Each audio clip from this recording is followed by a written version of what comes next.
Hey guys, what is up? Welcome to episode 6 of the HexTCGPro cast. I am Shaggy, your hostess with the mostest. We have Tada on the right, and it's really cool because we actually have these new this new overlay that this really cool, sexy, extremely talented guy did, which is me in case you weren't aware of that. But to the right of me is Mr. Tada.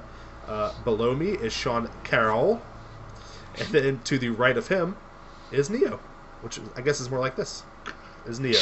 You know old Neo from the streamer tournament. He helped me do the finals, and he also got beat, just actually completely destroyed in the tournament itself because he's terrible and a very horrible card player. Right, good show. I'll catch you guys later. So we thought it'd be fun to bring him in. So he's in here now, which I have an idea you might see more of him in future casts, but I'm not really sure. So John, why don't you kind of lead off and tell everybody what we're going to talk about this week? Cool. So as you guys may or may not know, hopefully by now you do know, there was a huge patch today.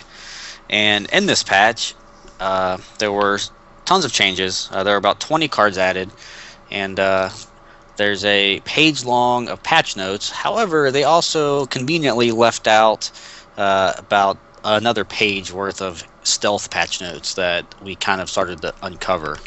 Sure. So do you want to talk about that? Do you want to talk about the cards first? Do you want to talk about your run in the tournament?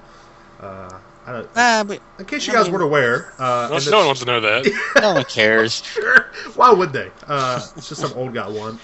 There was obviously Soldak, which is the creator of Hexcasters on YouTube. If you guys haven't checked that out, please go check it out. He is such a wonderful guy and has done a lot. He started a tournament which was the November tournament of streamers, and Tada actually ended up winning that tournament. So Tada, why don't you talk just a little bit about the deck? I know you wrote an article about it on the website, so I don't want to beat a dead horse here. Why don't you kind of go over real quick though and talk about the tournament and kind of what you sure. The tournament itself, was a ton of fun, and in fact, he has signups for a second one already up on the fan site forums. I can probably, in fact, I have the fan site forums open. Let me go ahead and link it. There we go, right here. Bam, copy and paste. All right, so there you go. So that's where you can go to sign up for the next one. They're a ton of fun. I think there's going to be up to 24 people in this next one, so it'll be pretty big. But the last one, I was pretty dead on, I think, with my picks as far as what the top decks were. Mono Wild, Mono Ruby, and Black White, control seemed to dominate the tournament through pool play and even the top 8. And in fact, there were 2 Mono Red decks, Mono Ruby decks in the finals. So, it's a very powerful deck. I think now you have to change it quite a bit, to adapt with the patch. But then again, the entire top decks kind of rotate around with the patch, so it'll take some testing, and I'll probably post another tier update. But I have to test some decks out and see what's actually still good. Yeah, sure. I mean, we'll talk a little bit more about the card changes, once we get into the patches. But Neil, why don't you talk a little bit about your experience in the tournament as well? What you thought of it, and what deck you played, and kind of get an idea of how you think it'll change moving into December. Well, I played a whole bunch of decks, really. I was I put heavy emphasis on trying to sort of outthink my opponent's deck choices, and it worked for the most part in the pools, but then I got slammed with Mono Ruby, which I really wasn't expecting from Crane. But yeah, it was fun, man. It was a real good laugh for the most part, and other than when I got my ass beaten by a Mono Ruby deck, it was quite fun. Yeah, for sure. Did a really good job. But we'll talk a little bit more about the December tournament once we get near the end of the show. But so do you want to talk about the? Do you guys want to talk about the patch, just to go through the patch changes first? Do you want to talk about the new cards that were added? What would you guys like to talk about first? Let's just go through the patch notes here. Okay. Alrighty, so we'll go through them here. We'll start out with new known issues. Nothing to talk about really there. What they fixed in the as far as bugs, not really again a whole lot to talk about, except that they buffed Tada here with the fix the coin flip so that you have a chance to win. Yes. However, I have played I think 4 or 5 games since the patch, and I haven't gone first yet. So okay, so they fixed the coin flip. Sure. So Tada's still nerfed. That's good. It says cards and graveyards are now viewable, which they were at Gen Con. It's good that they've got that back into the the system or whatever. So that's good. That's really good for a lot of the graveyard cards we'll probably see come out next patch. There's a lot. I noticed they took a lot of those cards away, like Welding Bot, right? Is a graveyard based card, right? That when it comes into play, you get a card back from your graveyard. So that's that makes it a lot easier to see like what your opponent has in their graveyard, so you know if you're more worried about that or whatever. Chat, not a whole lot to talk about chat, but let's see. Created card triggers continuous effects not work properly, whatever. Yeah, so that was a problem. Like if Azumi made a Shinhair, obviously it doesn't get buffed by like the like Bucktooth Commander, right? Right. And they fixed that, so now it does. Yeah. Which is cool. That was a problem we had at Gen Con, and actually, they were pretty surprised by that. And it's probably the same with Resurrection too. I'll have to test it, but like when Mimic Resurrection, as well, I guess. yeah, when like Resurrection brought back like Eternal Guardian, like it just wouldn't work. So hopefully now it does. Yeah. Okay. Awesome. So the first card that they talked about was Ancient Sentinel has been removed from the game to make room for Spearcleft Cloud Knight. So what was Ancient Sentinel? Do you guys remember that card at all? Yeah, that best was card in the game. really overpowered. Yeah. 8-cost, 3/3. That got as long as you had no other troops in play, it got cost -3 and then +3/+3, and he has Steadfast. So what Neo and I were doing there for like one whole day was build a Judgment Ancient Sentinel deck. And it was really, really cool. Not good at all, but it was so much fun when you got the combo of like Ancient Sentinel plus Judgment because he's a 8-cost. Yeah, so you can get her out obviously before turn 8, and then you're using Judgment to. Yeah, so like shit on turn 5 everything. Sentinel, turn 6 Judgment, and all that's left is your Sentinel, and you just bash for 6. So Well, that it was really completely cool. viable. So, but now it's no longer in the game because they realized that the deck was just too powerful, and now we can't do it anymore. Sean, what do you think about the Ancient Sentinel combo? Oh, I loved it. Like, I was building the deck along with Tato. We were actually talking about it on Wednesday night. Like, trying to form this, like, Turbo Fog deck, like, around the Ancient Sentinel. And it was amazing, and now it's gone. Yeah, all gone. Yeah. All right, well, moving forward, we have Ash Harpy now reads Flight, Speed, Rage 4, which is a big deal because before it didn't have speed. So that we thought was a big drawback. I know when we saw the card, whenever the cards got re-released, me and Tad and Sean also said, it'd be really cool if it had speed. Like it would probably be playable then. So Tad, I'll let you talk a little bit more about this change, considering you actually ran Ash Harpy in your deck. Yeah, in the finals. Ash Harpy, like I said, it was in my sideboard for the finals, which was pretty sweet. But of course, I never actually drew it, so it didn't matter. But it is a very good card in the Mono Ruby Mirror, and as well as against wild decks. But now, it's still good. In fact, it's probably better, in a way. But it costs 6 now. They buffed her stats to an 04, which is considerably better, I think, than an 03. But it costs 6, so that's something you have to keep in mind. But the speed is very, very relevant, and in fact, 2 attacks from Ash Harpy, and I assume someone's probably dead. Sure. So.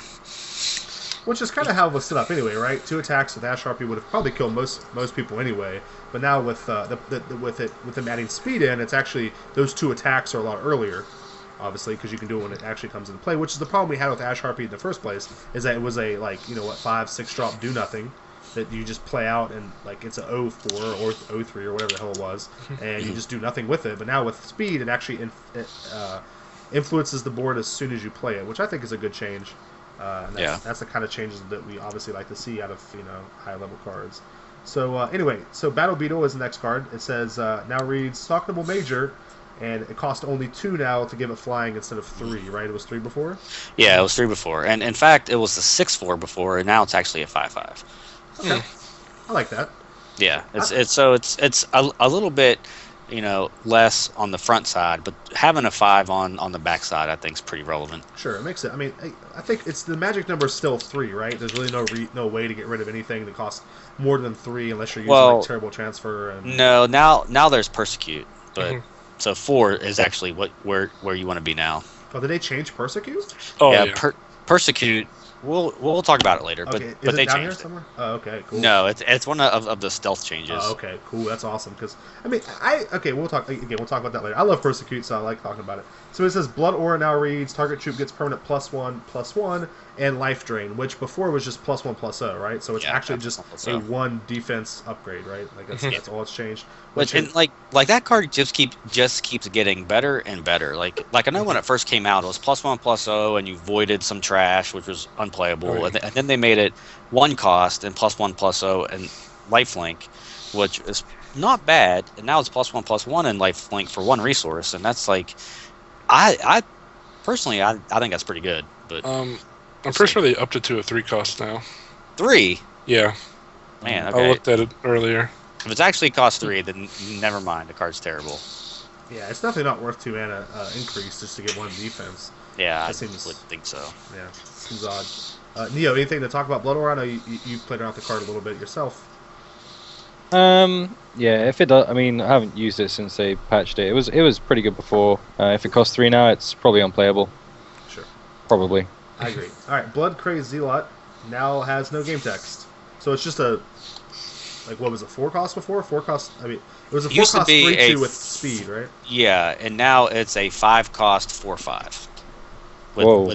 with no game text. That seems What's the weird. point in that? May as well not have a card. I mean, it's a draft card. So Yeah. what they do for sets, which people don't realize, they always say, "Well, why did they do this? This change makes no sense." Well, in fact, it makes perfect sense because as far as draft goes, they need certain cards in each cost for filler cards. So they needed a 5 cost maybe a 5 cost Ruby common. They're like, cool, let's make this guy cost 5 and make him do this now. So Yeah. I guess if they were going to do it with a card, you might as well do it with Blood Crazed. it's a balance Zealot, change. because That's all it is. no one uses the card, and no one used the old version, so might as well get rid of him, make him something else. That's fine. Like I said, at least it wasn't like on Jim Craze Berserker or something that people actually use. All right, so moving on to Blood Savient. Now reads 3 blood, basic 1. This troop gets +1/+1 this turn. I actually don't know what it was before. I remember reading the patch notes today. I was like, what was it before?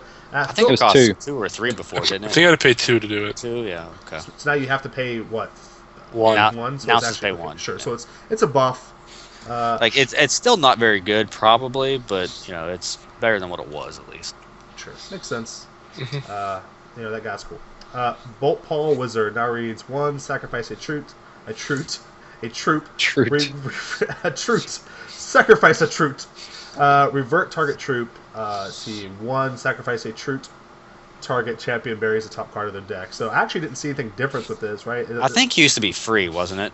Yeah, just sacrifice was the cost Oh before. yeah, okay, Yeah. sure. So they made it cost 1. It was pretty overpowered before that.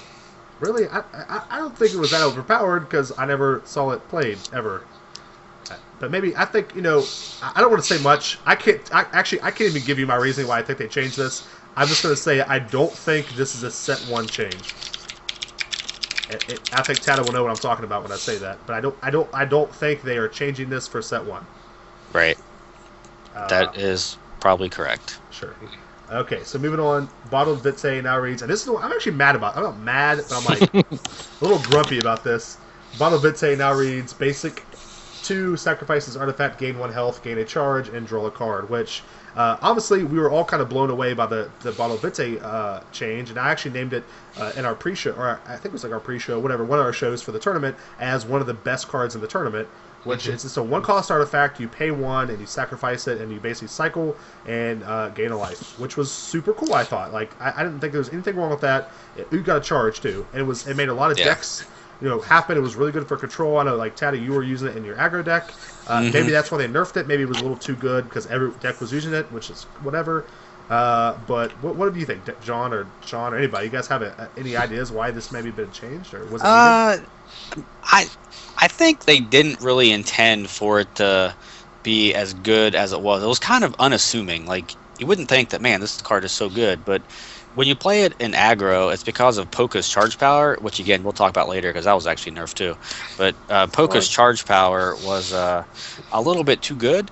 And when you can use Bottle to use it on turn 2, or even be able to use it on turn 3, and then again on turn 4 or even 5, it was a lot of damage very quickly. Plus, you drew a card, so it just if any deck wanted like a cantrip, all you do is put 4 of these in, and you just that kind of replaces Secret Lab and some decks even.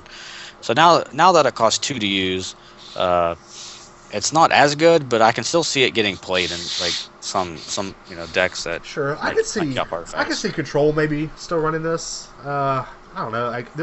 Well, again, once we get down to the champion charge powers, there is a champion that got changed. The dwarf that lets you draw a card, it got changed from 6 to 5. Yeah. I could see this being maybe good in a deck that tries to take advantage of him, because that way you can do it on 4, which is pretty good. Yeah, like Master Fet's saying, like they definitely made all these changes based off of my mono red deck, just so I wouldn't beat Corey. Here we go. The thing I like most about John is he's super modest and does not think he's good at all, which is very good. But I will say on the back of that is in my opinion, they have made a lot of these changes based off the tournament. Like, maybe I'm wrong. I agree. Like, I think that the tournament had a lot to do with some of these changes. Me too. And like, I mean, a lot of these changes, me and you knew a lot about going into this, Tata, because when we went up there to see Cryptozoic during game day, Dan told us a lot of these changes and told us, a lot of these cards that he was going to change, which is fine. But I think that this tournament has really kind of showed some of the stronger strategies, and it's really cool to know that Cryptozoic was watching. Like, obviously they didn't tell us they were watching or anything like that, but off of these changes, I think it's pretty safe to assume that they are. They will watch. They're keeping an eye on the format, which is always really good to know. All right, so anything else to add for Vitze, Sean, or Neo? No, not particularly. I hated it before, and I hate it now. Awesome. Karen Ooze changed to Karen Blob.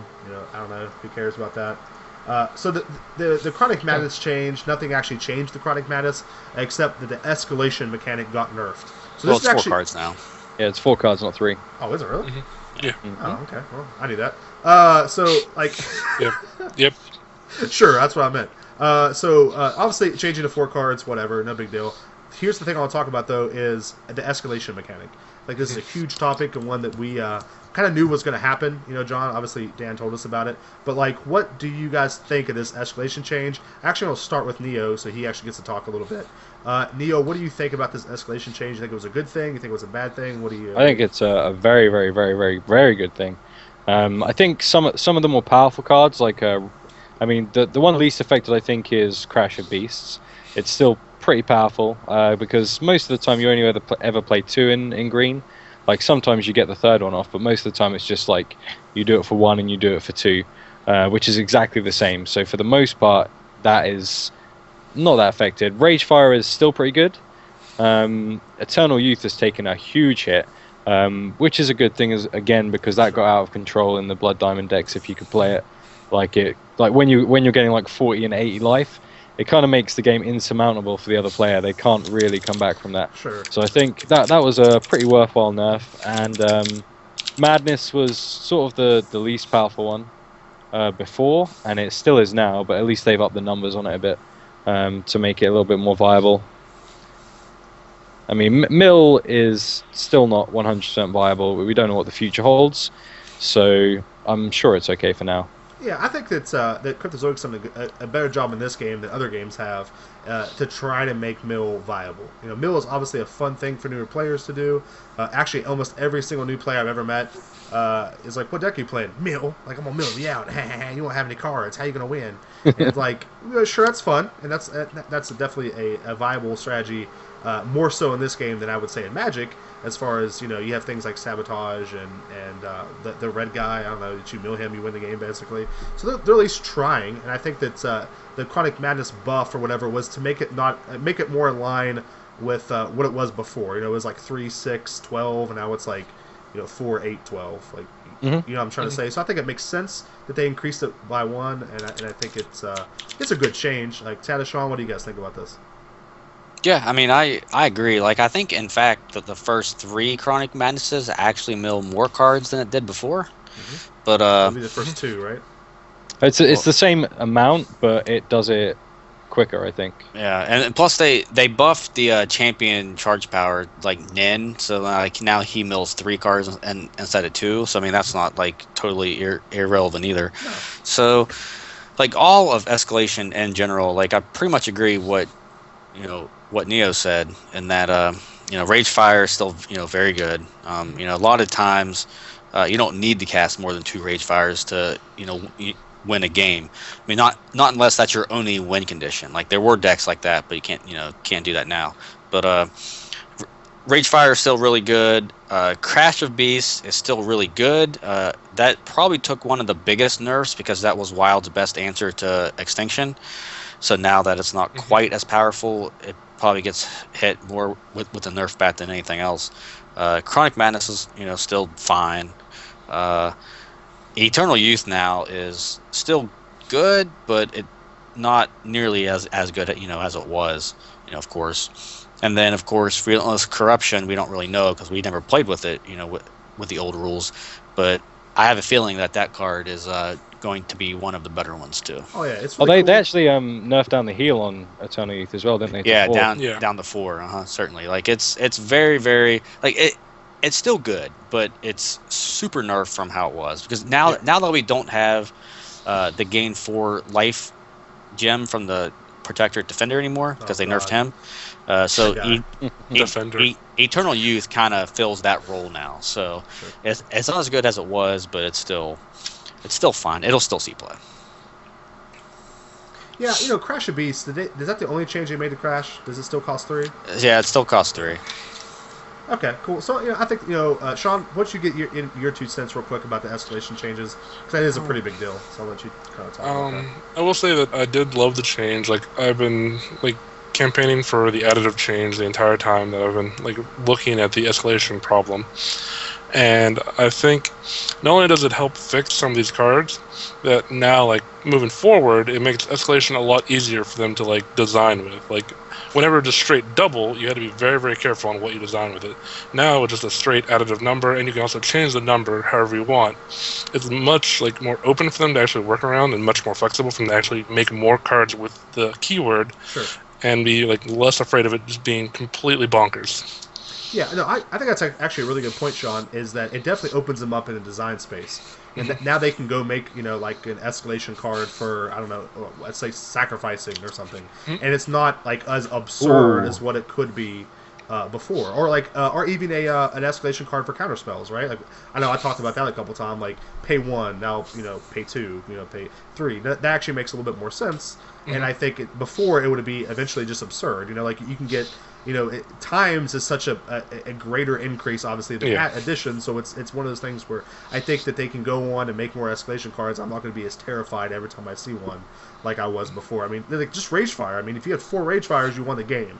That's a big deal. And that's also a very easy thing. Just deal 2 damage. That's very basic and very tiny. And then somehow it spirals out of control to kill you and 4 to cast. I think that really kind of goes to show how overpowered the escalation mechanic was. Well, 4 Rage Fires is still 20 damage, but it's not some obscene amounts of damage now. But it's still 20. So I mean, 4 Rage Fires is still going to win you the game 9 times out of 10. Sure, but if they don't want it to be like that, they could just change it to 1.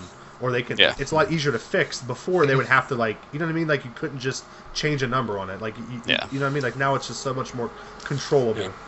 Sure. Yeah, because now it could be 2 and then just add 1 each time, or make it 1 and add 2 each time. Sure, exactly. So and I will say that I do love the idea of a 4 spike with escalation 1. That actually sounds amazing, and I want that. Yeah, that would be really cool. Sure. All right, so a couple guys. Again, please don't feel bad if you want to ask questions in chat. We'll for sure get to them. I actually have one question I want to do right now while we're on this case, but it says just use Breeze instead of Youth. So what you're asking is, should you use Soothing Breeze instead of Eternal Youth? And I'm going to let John take this question because I love his answer when this question comes up more than anyone else's. So, John, why don't you explain to our lovely viewer why you should not use Soothing Breeze? Okay, well, Soothing Breeze is a 2-resource do-nothing. So that's something that you never, ever, ever want to play. I realized that Eternal Youth you could counter with. It's a 3-mana, do nothing, but at least it has the potential to do something later in the game. like each other copy is better, because you played your 3 mana, gain 4 life, do nothing. But Soothing Breeze will always be just 2 resources, gain 7. Like that's all that it does. That's all that it will ever do. Yeah, And something like that is like not where you want to be. Yeah, so like what I think what John's trying to say is it doesn't affect the board state, and like in a card game, you really don't want to cast a card that does nothing to the board state, right? Like it really sucks when someone's like, "Cool, 12 you," and you're like, "All right, gain 7 life," and it's like, "Okay, sure," but they still are just going to 12 you again. Like it doesn't actually change what they're doing at all. The difference between Eternal Youth was that eventually, if you cast it enough times, you'll have 1,000 life. And it doesn't really matter how much they're hitting you for because you just laugh at it. You're like, haha, 12, that's cute. I have 6 million life. It doesn't matter. Like, it doesn't care how hard you hit me for. Soothing Breeze is always 7, so it's bad. If that makes sense, I hope that answers your question. So, anyway, moving on to, obviously Crash of Beast now reads, there's no change to it, right? It's just an escalation change. I thought this was the most interesting, not the most interesting change, but one of the most interesting changes for me was the Demented Demolisher change. It says Demented Demolisher now reads you have to pay 3 and then sacrifice this troop, void all resources in your deck. Do you guys have any idea why they maybe nerfed Demented Demolisher this much? I don't. I'm almost certain that it's because of the new trigger rule. So you can take that for what you will, but the way it worked before is when he came into play, you had no option. Like he came into play and all your resources just went away. You couldn't click yes or no; it just happened. So I think they wanted to change it so that you actually have the option now. Okay, so 2 things from that worries me. Number one is that makes it sound if you're right, that makes it sound like the new trigger rule is going to stay, which I'm convinced that it will. You really think it will? Yeah. Okay, well bad news bears. We'll definitely get into that then after the patch. Bad news bears. So I don't want to. That's like a big discussion that I don't want to get into right now, but we'll definitely get into that later. The second thing is why sacrifice him? Why does he have to die for it?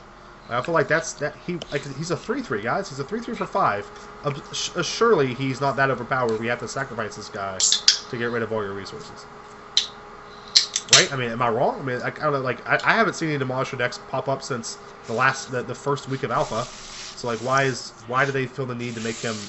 I don't know.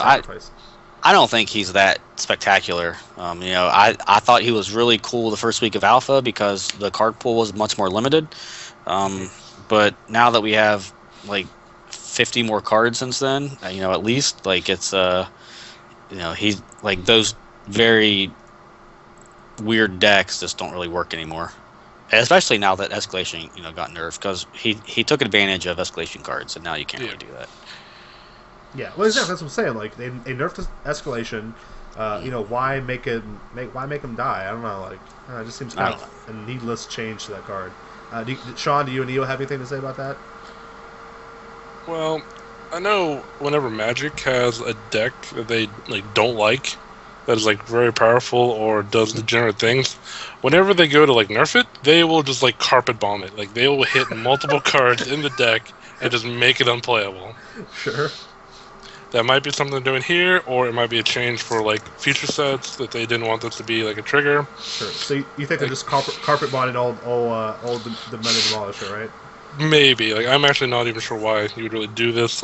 That may be one reason. I have no idea really. Sure. I think paying 3 mana is fine, especially if they're going to keep the trigger changes. Sure. Whatever. Great. It makes it be optional. That's fine. But sacrificing him just seems so needless to me. I don't see the point in it.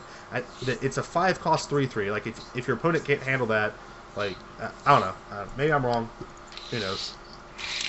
So anyway, Elite Battle Tech now reads: when this troop enters play, create 2 worker bots and put them into play. Sacrifice 2 robots you control. Put target troop into its controller's hand. Now before it just tapped them, right?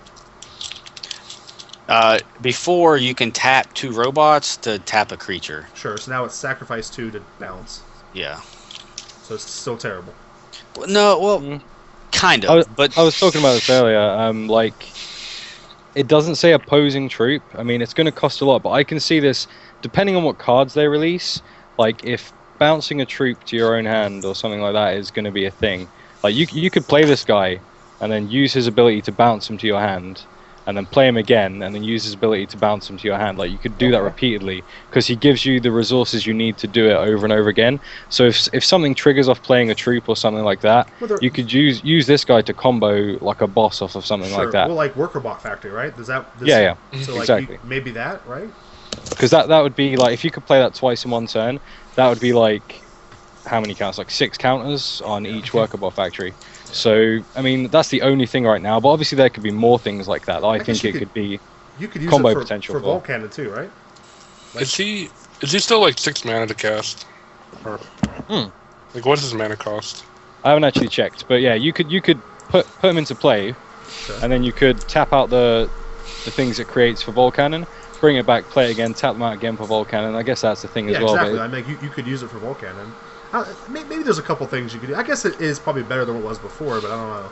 But what I was gonna say is he can actually, okay, so he comes into play and makes 2 troops. All right, so what you can do is if your opponent attacks with 3 creatures, you can block all 3 of their creatures with your 2 worker bots and your tech, and then just bounce your tech back to your hand. So like you take no damage, and you can just do the same thing again next turn. So I mean, that's an option too. So it kind of gives dwarves like some staying power. Someone said they nerfed Worker Bot Factory, so I'm in game right now. I'm just kind of want to see. You can get in? Wow.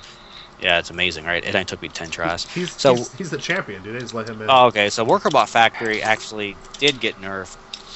Maybe. Really, it just got changed. The way Worker Bot Factory works now is it costs 5, and you pay 2 resources and tap it, and you create a Worker Bot.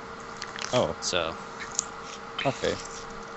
So I don't see the need for that change either. But yeah, I mean that's an odd change. Like I didn't notice that one either. That's one of their other stealth changes. That is that something different? Like maybe I don't know.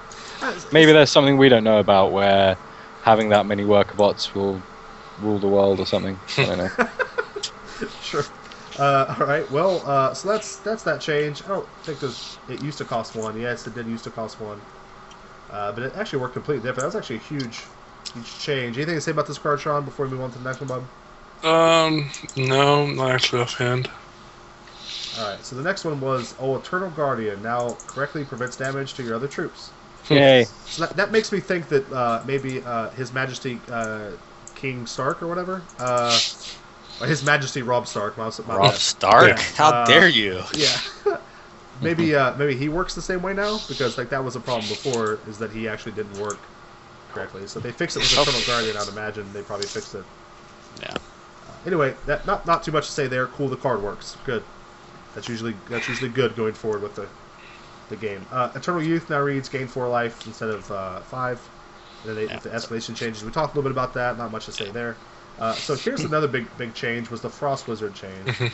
And this is one that I think Sean has a lot to talk about. I've heard him talk a little bit about it in our Facebook group. But Frost Wizard now reads, if a card would enter... Maybe it wasn't you. Maybe it was somebody else. Anyway, Frost Wizard now reads, if a card would enter an opposing deck or graveyard, void it instead. Sean, do you have something to say about that, or do you think that's a good change? I mean, it's a very interesting card. It actually gives you a way to fight against escalation even more now. Like, not only does escalation get nerfed, you have a better way to fight against it. Because now the card just gets voided. You can't actually shuffle it back in. And it also is another way to attack any type of graveyard strategies if they would pop up. The Inquisitor also triggers in the grave before it comes back to your hand. Yeah. So that straight out wipes out Inquisitor, which is pretty cool. Yeah, I mean, it's good to have a counter for that kind of stuff. I agree 100%. This is obviously, I think, a sideboard card. I think this will get a lot more play once we see sideboards, kind of... I don't know, like I think this guy, I really do think that there's a Sapphire Diamond, rush deck that can be played now, kind of more aggro. Alright, Grayson, get off my head. And I think Frost Wizard has a place in that, that type of deck. So... I think he can be pumped by the gem that goes into Protectorate Defender, which is something we'll talk about later. But, I do think that he'll be playable main deck in a lot of decks. Cool. By a lot of decks, you mean one deck? Sure. That's hopefully. At least one deck. Probably. Sure. Okay, so the Neo, do you have anything to say about Frost Wizard? I know you talked about the Inquisitor or anything else. I like it. I mean, it can only be good for the game further down the road as well, as more of these escalation and more things that happen in the graveyard come in. Like, there's that, I can't remember what it's called, but there's that troop that randomly puts something into play from your graveyard every turn or something that they haven't put in the game yet. So there's going to be more resurrection effects, and resurrection's always pretty strong in Magic for the most part. So stopping that cold, even if it's just in the sideboard, is obviously a good thing for the game down the road. I mean, I guess too, it's a pretty good card if you're trying to mill people out, right? I mean, like you could throw him out, and it kind of saves you from some of the mill strategies, right? I don't think it really helps a mill deck at all. I mean, it says if a card would enter an opposing deck or graveyard, avoid it instead, right? So they can't use like shuffle effects. Well, sure, yeah. I mean, they can't use shuffle Yeah. effects, but like, there's So only one of those right now anyway, right? Yeah, I mean, Cosmic So, Totem, right? Yeah, like, Yeah. That's still, I mean, that's still, I guess, a way to counter from Yeah. counter mill, I guess, you know. So I don't know, like maybe you could use it in a deck like that. I don't know. It seems like an okay card. To me, it's a sideboard card. John apparently has this broken deck that he'll probably win the next tournament with Frost Wizard. But Maybe. sure. All right, moving on to the next card, which I think is really cool, is the Gas Troll change. And this actually surprised me. I think they buffed him a little bit. I mean, sure, we knew he didn't trick off resources. That happened. So it looks like they replaced that with giving him Crush. I think they were smoking a little bit or something. Yeah, right. So when they did that. Yeah. So does he still cost 1? Right? Does he? Yep. He still Let me costs 1. confirm. Yeah. Still 1-drop 1/1. When Yep, you play a Ruby card still this one turn, cost 1/1. gets permanent 1 attack, 1 defense, and he has Crush. All right. Yep. What do you think about that, guys? I mean, pretty insane. I like I don't it. need- Seems good. I don't. Yeah. I don't. That's It all I was, got it was to- fine before. It was fine before. Sure. And sure. I don't know why they thought it needed Crush, really. Because all the wild troops need Crush. That's true. Sure. Yeah. Obviously. Give everyone It's a not wild then. Give Pack Wrap to Crush as well, why not?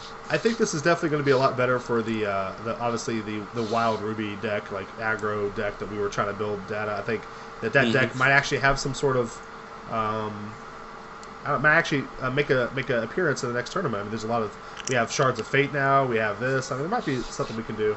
Shards are terrible. We'll get to that, I guess. So Goblin Cookie Pot is the next one. Now reads. I haven't actually looked at this yet. Oh, you haven't? Okay, so it says Goblin Cookie Pot now reads Basic 2. Sacrifice this artifact, deal 1 damage to each opposing champion. They each lose a charge and choose and discard a card. Right. I actually really like this card now. Like, I don't know if I can make room for it in many decks, but flavor-wise, I think it's really sweet. And if there's ever like a discard deck that ever becomes good, this card will certainly be a part of it. And making your opponent lose a charge is pretty relevant too. So, in fact, I think this card is exactly the opposite of Bottle Vitae, right? Yeah. Negavite. So yeah, I mean it's a pretty cool card. I mean I don't hate it. Sean, Neo, anything to say about this Goblin Cookie Pot? That's certainly better. I can't think of any way to use it right now, but it's certainly better than it was. It's a very interesting and flavorful card that will probably never make an actual deck list. I agree. This part not going to make a deck list. I like it. Nah, no one cares what John thinks. So. All right. Nope. Next card, Hexogen now reads Action Game 2. Yeah, so it doesn't come into play tapped anymore. Which is good. That's a big deal. Huge buff. Yeah, it's a pretty Huge big deal. buff. Mm-hmm. So it's actually, how much does it cost? Does it still cost? Still costs 4. It still costs 4? Yep. Cool. So it actually costs 2 in a way. Yeah, essentially. Neat. It's pretty sweet now. I'm a big fan. Okay, so now, John, I really want you to explain to me this Life Siphon change because I didn't quite get it. But we'll read it. It says Life Siphon now reads deal X damage to target opposing champion. Gain 1 health for each damage dealt this way. Isn't that essentially the same thing? Yeah, essentially, but now it just works the way that it's supposed to work. Like, as in, if you canceled the damage from it via Blinding Light or something like that, you don't gain the life anymore. Oh, did you before? Yeah. Oh shit. So it's like even if you like countered it, like they still gain life. So. Oh shit. Okay, well, that seems to make sense. Obviously, that made more sense for that. Okay, my boy Mancubus here now reads one shot, basic 2, gain control of target opposing troop with attack less than or equal to this troop's attack.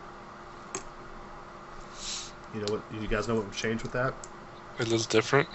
Yeah, it's 2 cost less to use this effect. Yeah, Yeah, used to cost he's 4. cost 4. Ooh, Yeah. okay.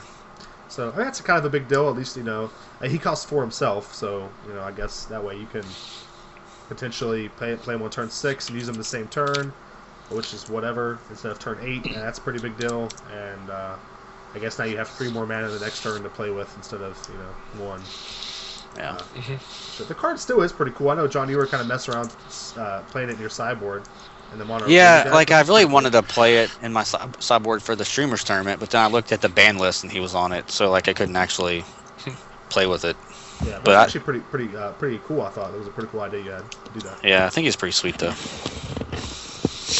All right, One thing about those one-shot effects is that there's that enchantment which reverts itself. I can't remember what it's called, but essentially what I think happens is that if you revert a card with one shot, you get to use the one shot again. Oh, really? Yeah, that makes sense. That's what I gather. But that's kind of something to maybe keep in your mind for the future. Looking smooth today, John. There we go. Well, I do own a men's clothing retail store, so I hope I always look at least somewhat nice. That would make sense, right? It'd be good for business if you look. That would make sense. All right, moving on. Mystic Spirit Walker now reads: when this troop attacks, choose target troop you control. The next time that troop would deal damage, this game prevent it. So Mystic Spirit Walker basically got turned into the old Frost Mage or Frost Wizard or whatever. Not really much to say there except that Mystic Spirit Walker. He's much bigger than Frost Wizard. He's like 4/3 or something. Oh, is he now? Was he like a 1/3 before? Like before this change? Was it Spirit Walker a 1/3? Spirit Walker, I don't even know what it was. It was really bad before, I think, but now it's a 4-cost 4/3. So with a fairly decent effect, but yeah, and I still Frost can't Wizard think of a way used to to utilize be it. what, a 5-cost 4/5? Isn't that what Frost Wizard was?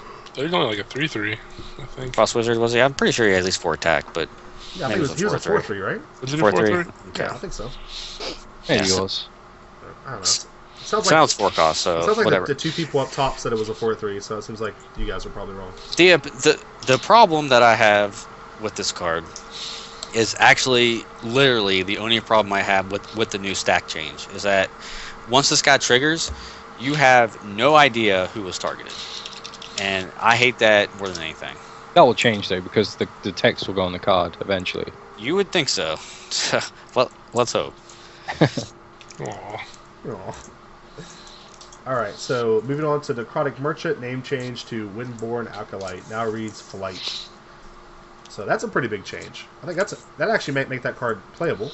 What is that card? He was the 1-drop 1/1 with Spell Shield. So, actually, no, they took away Spell Shield though.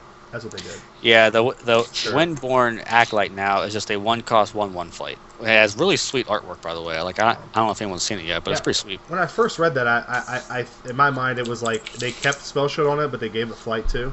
If that makes sense. That would be crazy. Well, It'd be really good. I know, that's why I was really pumped for it, but yeah, now that I read it again, it's like obvious that they just gave it Flight. Yeah, Which, it's pretty. Yeah, I think it's fine. I think the blue flyer deck, or even the sapphire diamond flyer deck, whatever which one, both needed a 1-drop that did something other than the what's his face, the Ancestors Chosen. So I mean, I can maybe the Ancestors Ancestors Chosen. I'm not sure they did need something else other than Ancestors Chosen. You don't think so? Nah. That card's too good, man. I think a 1-drop 1/1 flyer is pretty good too. There's a 1-drop 2/2 flyer coming. Yeah, but it has What the like some fuck? weird restrictions. But you have to play like 16 other cards or some shit. Like it's like 16 unique cards in your deck, Yeah, which isn't that hard. non-resource cards even, I think, wasn't it? Mm. I mean, it would Yeah, almost of have to be resource cards, right? Non-resource cards. Yeah, like I'm pretty sure it said you have to play 16 unique non-resource cards in your deck to be able to play them. Is that even possible? I don't think that's possible. Yeah, it's It's certainly not good. possible. Not unique as in like, The troop is unique. I understand Yeah, that, but I mean, okay. like, I don't think it's possible to build a good deck with 16 random cards in it, is it? I'm not sure. Yeah, if you it's certainly put possible. if you put them all at 4, you're probably looking at like 10, right? if you got 24 resources. That's about right. So having 1-ofs and 2-ofs, not that hard to get to 16. And it's awesome to play 1-ofs and 2-ofs. The card's like right down my alley. Well, if you can draw like Tata, then it actually works. So. Sure, you're right. If you can just choose at any point what card you want to draw. One of these days, you guys will realize that I'm not just the luckiest guy on the planet. One of these days, you need to tell the Brandon story about how you ripped that top deck mountain.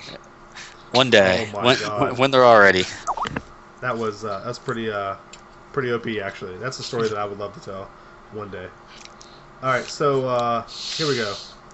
The Scout got its name changed to Skirmisher. Okay. Yeah, and also Big change, big change.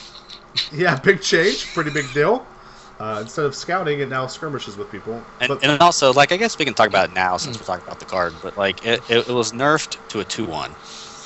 So I think that was a change that wasn't necessary. I agree. But I'm personally not mad that they did it because I really hate playing like against the card. To be fair, I think this was a change that probably won't stay. I don't think this is a change that will stay. I think it's probably just like, oh, let's try this out. Almost like it was like not a main designer's choice to make this change. Like someone was like, let's try it as a 2/1, but like it doesn't really change the card at all, in my opinion. Right? It's still untargetable, which was the problem with the card. It's still Soccerable Minor, which will always be Spell Shield. Yeah. So like, you know what I mean? So it's like I don't understand the change. I don't get why a 2/1. And what's actually I think funny is they change it to be called Skirmisher instead of Scout, which leads you to believe it's more apt to fight. And they nerfed it to a 2/1. Yeah, and it's actually worse to fight. Yeah, exactly. So like that's pretty ironic. Not fight anything. Sure, like Havoc is saying, like, and it's completely relevant, is that like he's much easier to kill in combat now. So if you have like a 2/2 and like your opponent kills it and hits you with Scout once, you still can play a 2/2 to block and trade with it.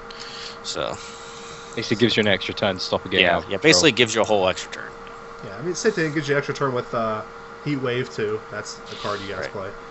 It's definitely something to think about, I guess. All right, so moving on. Nuts and Bolts name changed to Stoneclaw Gargoyle. Now is a troop and reads Flight. When this troop enters play, draw a card, then choose and discard a card. I actually like this card. I don't know. It doesn't really say like what the cost of it is or anything, but I just don't understand why they decided to say they changed the card to another card, or rather than just they took Nuts and Bolts out of the game and added Stoneclaw Gargoyle. Exactly. It's like this card used to be this, but now it's the same card, but not the same card. They were the same color because I read that and I think a white card. It is still I think of an 5-cost Sapphire card, but it's just like a troop now that does something what Nuts and Bolts could never dream of doing. What's it do? It's a 5-cost 3/3 with I think 2 Sapphire Threshold, and when it comes into play, you draw a card and then have to discard a card. Okay, so question: does that not seem bad to you guys? Like, did it cost 5 and does that effect? I mean, it's not the best. So, it's common, right? Like I feel like that I will be almost out of cards at that point, so therefore I will not use. Yeah. I mean, it's not good. I mean, I'm not trying to. I mean, the artwork's pretty cool. When you compare it to Nuts and Bolts, though, it's pretty amazing. Okay, well, I could take a shit in my hand and compare it to Nuts and Bolts. That sounds better. That card's just terrible, but sure. Okay, I mean, all right, it's bad. We know about it. All right, so Phoenix Guard Aeronaut now reads Flight Soccerable Minor. I feel like this guy has been changed more times than anything. I mean, at least they didn't get changed to a completely different card like Nuts and Bolts, but I really like the original Aeronaut, man. He was oh my god, he was awesome. Yeah, the very, very first one was pretty sweet. See, I think this but now he's just a Flight Soccer Minor, and I think he's like a 3/3, 5-cost 3/3 Soccerable Minor. Yeah, I think the change is mainly to do with like lore or like making it more themed or something, because the card's still in the game, it just has a different name. Sure, I think that this game has only been out for like a month or two, and I feel like we already sound like old men. Like actually, I miss back in the old days when Aeronaut was a badass. The actual card isn't the same anymore either. Like the card that got his old abilities isn't the same cost or power toughness or anything like that. Oh really? It's actually quite a bit better. Damn youngsters don't know what they were. That's so terrible. Now he's a 5-cost 3/2 with Soccerable Minor. That is terrible. I want to throw him in a fire. think he's a 3/3, but I mean maybe he's a 3/2. I don't know. He's a 3/2. I'm looking at it right now. Oh, okay. I can just see Neo after the show's over, like printing out copies of Phoenix Guard Aeronaut and be like, burn them. Yeah, the Spearcliff Cloud Knight, which is the card that's a few cards down the list here. That's the card that they gave Life Drain, Flight, and Steadfast to, and it's a 3-cost 3/2 with Flight, Life Gain, and Steadfast. That's insane. Which is very, very, very, Wait, very they make good. the 3-cost 3/2 has all those old things, and they make the other one a 5-cost 3/2 with a socketable miner. Well, the 3-cost 3/2 is rare, but like. Socketable miner. That's what I think. That's the slap in the face. To be honest with you, it's like 5-cost 3/2. That's Flight. Also, miner socket.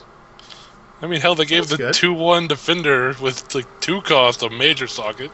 Right. So it's a 5-cost 3/2 of Flight. Yeah, Okay. socketable miner. So it's like it's not as good as the old Jim Craze Berserker, basically. Like, Cost well, 3. you can give it the +1/+1 wild or the isn't there like a diamond +1/+1 gem? So I guess it can be like a 4/3 for 5. Don't get me wrong, I'm not saying man this card's really playable now, but like Guys, you can make it better. just so everyone knows, John just said that card was super playable. In draft, anyway. So next, Play is like, turn decks, next is like the saddest. I think the saddest change. one of them for Yeah, sure. in the whole patch notes. I don't agree with this change at all. It's not as sad as the Vite change, but it is definitely pretty close. My boy, Protectorate Defender. I love this guy more than John for sure. But Neo, I probably like a little bit more. But anyway, Protectorate Defender now reads Socketable Major. When this troop is destroyed, shuffle it back into your deck, which seems okay. Like when I read that, I was like, all right, that's fine. And then I logged on today and looked at him, and he's a 2-cost 2/1. 2/1. Yep. Which I'm not sure if Cryptozoic knows what a skirmisher is or a defender is, but they're not 2/1s, guys. Just so you guys know for the next patch. Okay, so this guy now has one job in life, and that is to get socketed with when he deals damage to a player, all of your troops get +1/+1. That's literally the only thing he'll ever like amount to. Oh, the So- Rhino card, I guess. Nah, Yeah, actually, or maybe the Rhino one, but probably not. Like it's just the +1/+1 gem. I mean, next step is actually getting him through combat and hitting them. Yeah, like I, he's. I think like, it's actually a huge buff, but I actually think that it's not really a buff. It's just like a change in the way the card functions.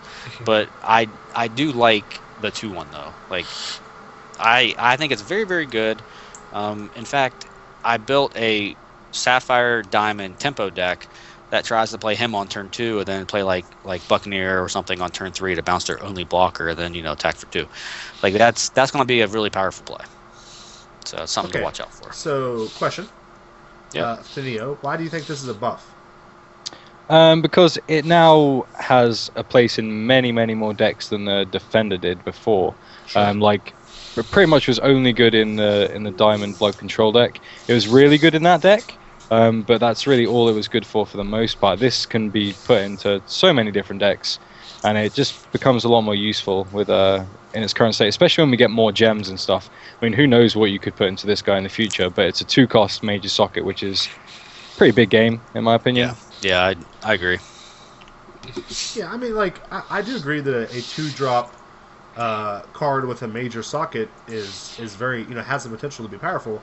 And I do agree that it's definitely more usable. Like, obviously, more decks are going to use this guy. I just hate to see the Defender go, because I think he was a good card for the Blood Diamond deck, right? Like, he was a card that you had to prepare for, and now I feel like they just don't have that card anymore, and it's like kind of sad. I feel like they are single-handedly like destroying the Blood Diamond deck with these patch changes, which I'm not sure why that they chose to do that. Which I think it's okay. I think that Yeah. it could have got out of hand once the real dual resources came in, once a bit more mana fixing came in. I think Sure. the Blood Diamond could have got really, really out of hand if they didn't make these changes. And it was really good as it was, but as soon as you take away its drawback, which is the dual thresholds being really hard to get through, as soon as you take that away, it becomes like nigh unstoppable in my opinion. So I think that certainly some things needed to change about that deck. all right, so you think it's like a prepare for the future type thing? Oh, potentially. Yeah, Maybe they potentially. didn't think of it that way, but it certainly helps. All right, moving on. Protectorate Sorcerer now reads: Miss troop attacks, exhaust target opposing troop. What are the stats on this creature? Like, Was it Protectorate Sorcerer? Uh-huh. I'm not really sure. 3 for 5. There you go. Oh. So I'll say, like, if it was like a 3 cost, it was like a 2/1 or a 2/2, like for 3, it could be really good in that like tempo deck, like being able to like knock out a blocker while you're trying to attack in. How much does it cost? Did you guys say 5. 5? It's a 5 common though, cost, 3 so for it's just a thing. It's not really a good thing. It's just a thing. I mean, it'll be good in like draft whenever you're trying to get through board stalls. You can like tap down a blocker, but Yeah, it's in very cons- good common for a draft. So I mean, that's in constructed, I don't see it probably being that played. Yeah, X-Win says, oh, but Mono Ruby, that was completely balanced. I don't think anybody in this cast yet has said Mono Ruby was balanced. Yeah, we put like a nice smiley face at the end there, so Sure, I'm sure he wasn't serious. Yeah, I don't think that Mono Ruby was balanced at all, but I do think that it was a deck that completely decimated the Blood Diamond deck. So it's funny to Like, me that they all chose to control nerf decks. both. Like Yeah. if you were playing control, like you couldn't beat Mono Ruby on your best day. Sure. So it's funny to me that they decided to nerf Ruby and the control deck. I don't know. It just seems. I don't know. Yeah. Anyway, moving on. The Pterodactyl now reads: Flight. You pay 1 less to play this troop for each robot and or dwarf you control. So they just buffed it to count for dwarves too, right? And he's a 3/5 now. Ooh, okay.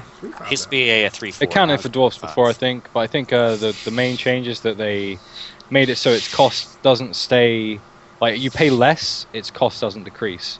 It's a different mechanic, so it can get inspired or whatever they want to keep the cost for. So you just pay less to cast it. You don't reduce the cost of the actual card.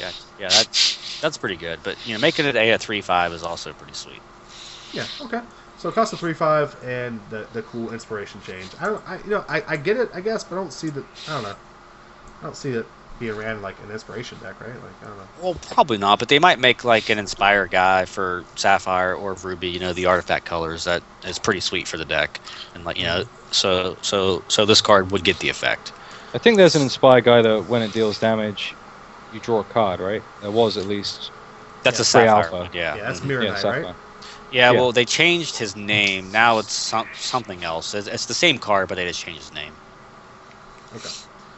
I mean, that on a flyer is pretty sweet for an artifact deck, I think. Yeah. And it can also take 1 hit from a Ash Harpy before it has to trumpet. Okay. Sure. All right. See you guys making these cards good. All right, Rage Fire. So nothing changed in Rage Fire except the escalation changes.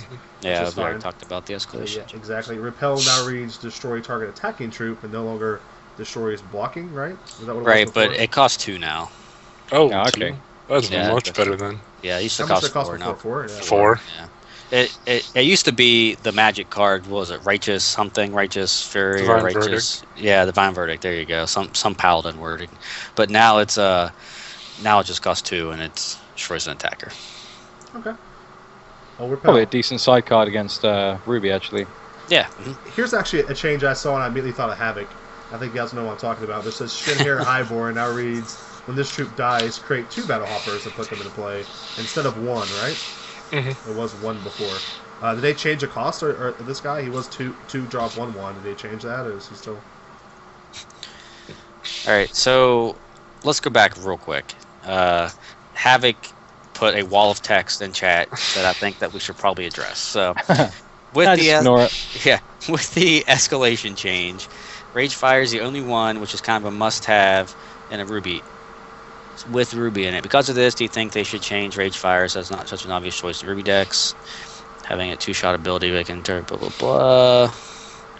This would make your opponent think a bit more about when. Yeah, I mean, maybe. I don't know. Like, I don't think so. I think Yeah. Ruby Any needs, problem with needs it. burns. Ruby needs Yeah. burns. yeah, I agree with Neo. Like, I think Ruby just needs effects like this. Yeah, I don't. I think it's bad game design to say, oh hey, we don't want to make this card good because people will have to play it. I think that's kind of the downside of only having 1 set out, right? Like, of course, in set 1, if you're going to play a mono Ruby deck, you're going to play Rage Fire. I think there's cards at each shard actually that, like, if you're playing that shard, like, you play. yeah, exactly. That's what I was going to say before I was rudely interrupted. So I agree 100%, John. I think that there are a lot of cards, and each. Oh, okay. There's your cat. That's really cute. But yeah, I think that's how the game works, right? If you play mono this shard, there's going to be cards you have to pick up. That's just how the game works. I don't know. I don't think that you need it to. The only change I can see coming to it is maybe making it so if you don't cast 4, you die. That's the only change I can see them changing. I don't know. Or it'll just fork every time you cast it. Yeah, the stream looks fine on my end. I don't know about you guys. Is it lagging for you guys? Or? Yeah, that looks good for me. Yeah, everything. Let me move here real quick and check it out on my end. Yeah, seems fine, guys. It might need to refresh if you're lagging. The Gatekeeper 706. If you're lagging, man, try refreshing. Sometimes it happens. Sometimes Twitch kind of messes up. Sorry about that. So let's see. What are we up to? Sorrow? Is that what we're up to in the notes? No, we are up to Shinhair Highborn. Oh, Shinhair Highborn. Yeah. Is he still a 1-cost 1/1, or did he get 2 cost? 2 cost. He was always a 2-cost. Yeah. Yeah. I'm sorry. Mm-hmm. Yeah, still 2-cost 1/1, except when he dies, you just make 2 battle hoppers now. So they buffed him. Sure. Like I said, I saw that change. I immediately thought of Havoc. Yeah. I was like, oh, he's gonna like that. He's gonna. Yeah, I mean, it's a pretty sweet card, and like when I visited Cryptozoic for their game night, they had a Wild Blood Shinhair deck that already had this change in it, and they had like a bunch of set 2 stuff in it too, and it was actually a pretty sweet deck. So Sure. like the set 2 Shinhairs are pretty awesome, and I think that this guy will be a pretty key part of it. Once we can play with it. No, I agree 100%. I think there's a lot of changes for the Shinhair next set that me and you saw that I think are going to be really, really cool. And I think this guy, obviously it's a buff to him. That's great. I think he wasn't OP before, and maybe someone will play him other than Havoc now. We'll see. Yeah. Definitely in the right color though. I think Blood is in the right position to take advantage of this card. So cool. Neo, anything to say about Highborn? Well, when they before the Alpha came out and they were talking about Shinhair, like one of the prominent things they said about it was that it would do a lot of like destroying its own troops to do really cool stuff, and there really hasn't been much of that. So what you're saying about set 2, I'm probably guessing is stuff to do with that, like Maybe. sacrificing troops to do cool stuff, and obviously that makes the Shinhair a lot better, and it makes like Wretched Brood and Shinhair Highborn a lot better too. Cool. But I mean, speculation, could be, could not be. But from what they were saying beforehand, it seems like that's where they want to go with Shinhair. Like they kind of want to make it sort of goblin-esque in a way. Yeah, I could see that. Sure, like that makes kind of sense, right? Like the little goblins, little bunnies. I just think that this need more ninja Shinhair, in my opinion. Like I don't know where they only have like one, and it's like a fucking PVE card. Like, I don't know, can we get some like badass like ninja Shinhair like shitting on people? Nah. Like, that'd be cool. I guess we have some cool samurai coming up, like Hopiro or whatever is still awesome. Yeah, I cannot wait to play with that card. Anyway, moving on. We have Sorrow now reads troops get -1/-1 this turn. Isn't that how it always read? No, Nope. it was -1/-0. So it was very, very bad before. Now it's sort of legit. It's kind of good now. It's still yeah. bad, right? It still costs 5, right? It's still, in my opinion, no. Wait, what? It costs 2. Oh, it costs It's 2? Yeah. Oh, shit. It always costs 2, but it's not the best main deck card in my opinion, but I think it's going to be a pretty legit sideboard card. Yeah, I guess. Okay, so let's see. What's it good against? It's good against the new scout, right? I guess it's another way maybe to kill it before Yeah. he gets big. The new defender. Sure, it's good against the Gem badass- Craze Berserker's now a 1 defense as well. So Yeah, that's you can take out Pyromancer, the Blaze Elemental, and Gem Craze Berserker with a Sorrow. sure. And which is- Trask. And a Tarrasque, obviously. Yeah, so it's good against mono red, honestly. I mean, that's what I was going to say next. But yeah, so I think it's. I agree with Tad. It's probably more of a sideboard card, right? I mean, it's obviously not something you want to throw a main board, unless you do like a Tata, one of. Maybe. I mean, Mono Blood's probably going to be a thing, and you might, depending on your playstyle and how you want to build it, you might chuck 1 or 2 in there. Yeah, Seems fairly decent. I'm just really excited for cards like this whenever they start down the road, like 3 or 4 sets from now, when they're like, target troops get -1/-1 this turn for every 2 blood shards you have or something. You know what I mean? Like, I'm really excited to see how once they start making the cards feel more, more specialized, it's gonna be really cool. But yeah, for now, I guess this -1 last one. It's going to be pretty neat. I don't think it is a quick action though, right? Yep. At least we got that. Yeah, it's a quick action. All right, cool. So yeah, I think it's again pretty good sideboard versus Mono Ruby, and maybe a couple minor wild decks. It'd be kind of cool, I guess, to kill. Oh, was it basic? I thought it was quick, but maybe it's No, basic. it's quick. Yeah, it can't be quick. But, I mean, it can't be basic. I really thought it was Sorrow quick. it is basic action. Oh, that's horrible. The old one was quick, but I mean, there's a change to one of the champions as well, where he now gives -1, -1 as well, and with the persecute as well, that you could do some trickery with those cards. Yeah. I suppose. Yeah, I don't know. Obviously, it sucks it's basic, but Yeah. Yeah, it's kind of bad now. I thought if you could do it on Ruby's turn when they put out a Tarask or a Blaze Elemental, that'd be pretty sweet. But now it's kind of just like maybe not. yeah. I don't know. I don't think it would be OP as a quick action. I don't see that being a bad change.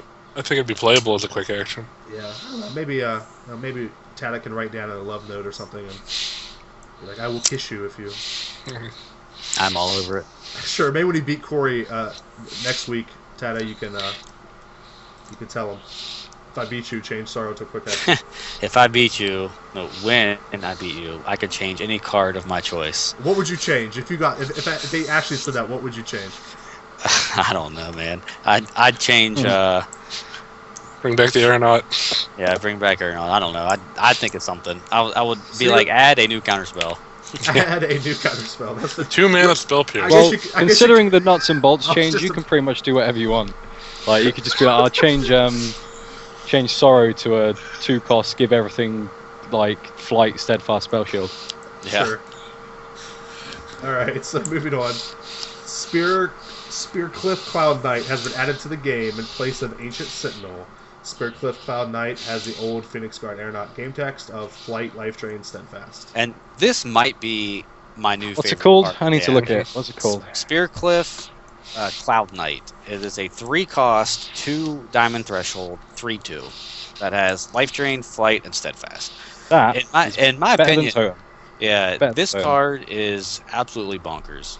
Yeah. Your opponent has to kill it, or like you're really going to take over the game very, very quickly.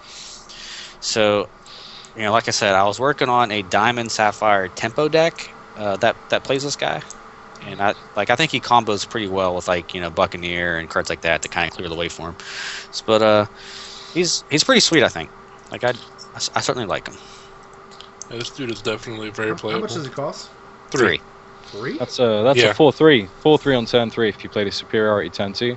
I like that. I like that a lot. Whoa. Okay. So he costs 3. Yeah. Yeah. And he's a what? A 3-1?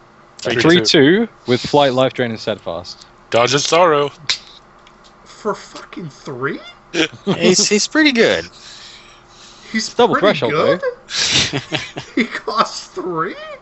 Yep. Yeah, you're right. Sorrow should definitely be basic action. That makes more sense. What the fuck? I feel like this is the Brad Lowe comment where he's like, they were smoking the crack when they made this guy. Like I can just take a big puff of crack and let's make this 3-drop 4/2 with every fucking keyword in the game. All I'm saying is enjoy it while you can, because that shit ain't staying like that. No, for surely not. I don't know. Let's play with them first before we come to Tana. any conclusions. But Okay, I they nerfed love Jim him. Craze Berserker. I got and they're gonna a let this better guy plan. come out? I got a better plan. Let's not play with him at all, so they don't change him. And then when they release the game and they can't change him, he will still be there. I'm already working on my next tournament deck, and this guy's going to be a part of it. So don't nerf him. This feels like deja vu whenever Tata was still defending the gas troll I triggering know, off free I was just gonna resources say that. for the longest time. He's like, no, it makes sense, guys. Ruby's a Ruby. Yeah, that makes sense. I'm crushing noobs on turn 2. It's fine. Don't nerf it. This is how it's supposed to work. Oh, man. Cool. Yeah, I played against Tana dial turn 3 because he hit me for 60 off of his fucking gas troll. That makes sense. It's all right, cool. Nice game, man. I had a good time. How about you? All right. So that was... Who was that? That was Spearcliff Cloud Knight. Yeah. That motherfucker. Broken. Yeah, Broken Knight. Broken Cliff. Broken Knight. That's what Broken it is. Cliff. Broken Knight. Baneslayer Knight is his new name. Flight, Life Drain, Steadfast for 3. It could be a 3-cost 0/1, and that's probably fucking playable. Anyway, Spearcliff. It would be as well. Pegasus. Yeah. Now reads Flight. When this troop enters play, gain 2 life. That's like Soothing Breeze. Yeah, it costs 3 though. 3 Yeah, costs he 2, costs 1. 3 now. He used to cost 1, but now Sure. it costs 3. So Oh, It's it kinda costs meh. 3? Fuck, is he a 6/6 with Flight, Crush, fucking Life Trade? no, I mean, but he is a 12 common, life. but still, like when you have the option of either 3 cost 2 1 flight, gain 2 life once, or 3 cost 3 2 flight, steadfast lifelink, like, yeah, it's kind of not really comparable. Wait, is it 2-1? 2 1, yeah. Okay. All right, Stargazer. I like Stargazer before. Obviously, he was only playable for his blue effect. It's nice that we see that he got a little bit of a buff here. Stargazer now reads Diamond 1 action, gain 2 health. Sapphire 1 action, draw a card, then choose and discard a card. Yeah, and I think he's still a 1/1 and everything. I mean, I haven't even checked him yet. Let me check. Stargazer. Let's Is see. it still So green? yeah, it's still a 1 cost 1/1 Kaido Mage. Yeah. So they just changed his diamond to gain 2 health. Everything else is the same. Yeah, that's some. I think that'll be okay in draft. Like there was a card that was Yeah. played a lot in the Gate Crash draft, which is basically tap it, gain 2 health, and that saw quite a lot of play in limited play. Yeah. All right, so moving on to Azumi Grand Kakebunny. I fucking hate this card. At the start of your turn, create a random, non-unique Shinhair and put it into play.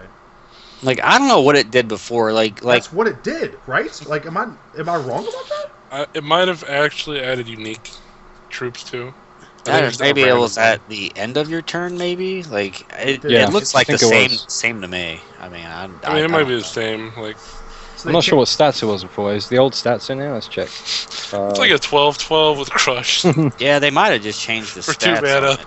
Okay, it's the same stats and costs. So Azumi Grand Random Yes. Ass. Well, no, it wasn't. oh, he at Weber, have you 3/4? updated the bot since these new cards? Not. We can actually make comparisons if he hasn't updated it. I don't look at the old version. Yeah, Of it. yeah. There you go. It used to be a 3/4. Now it's a 3/5. So maybe that's like the only change. I mean, did it still do it at the beginning of your turn? By the look of it. Yes. Still did that at the beginning of your. I think they were smoking something.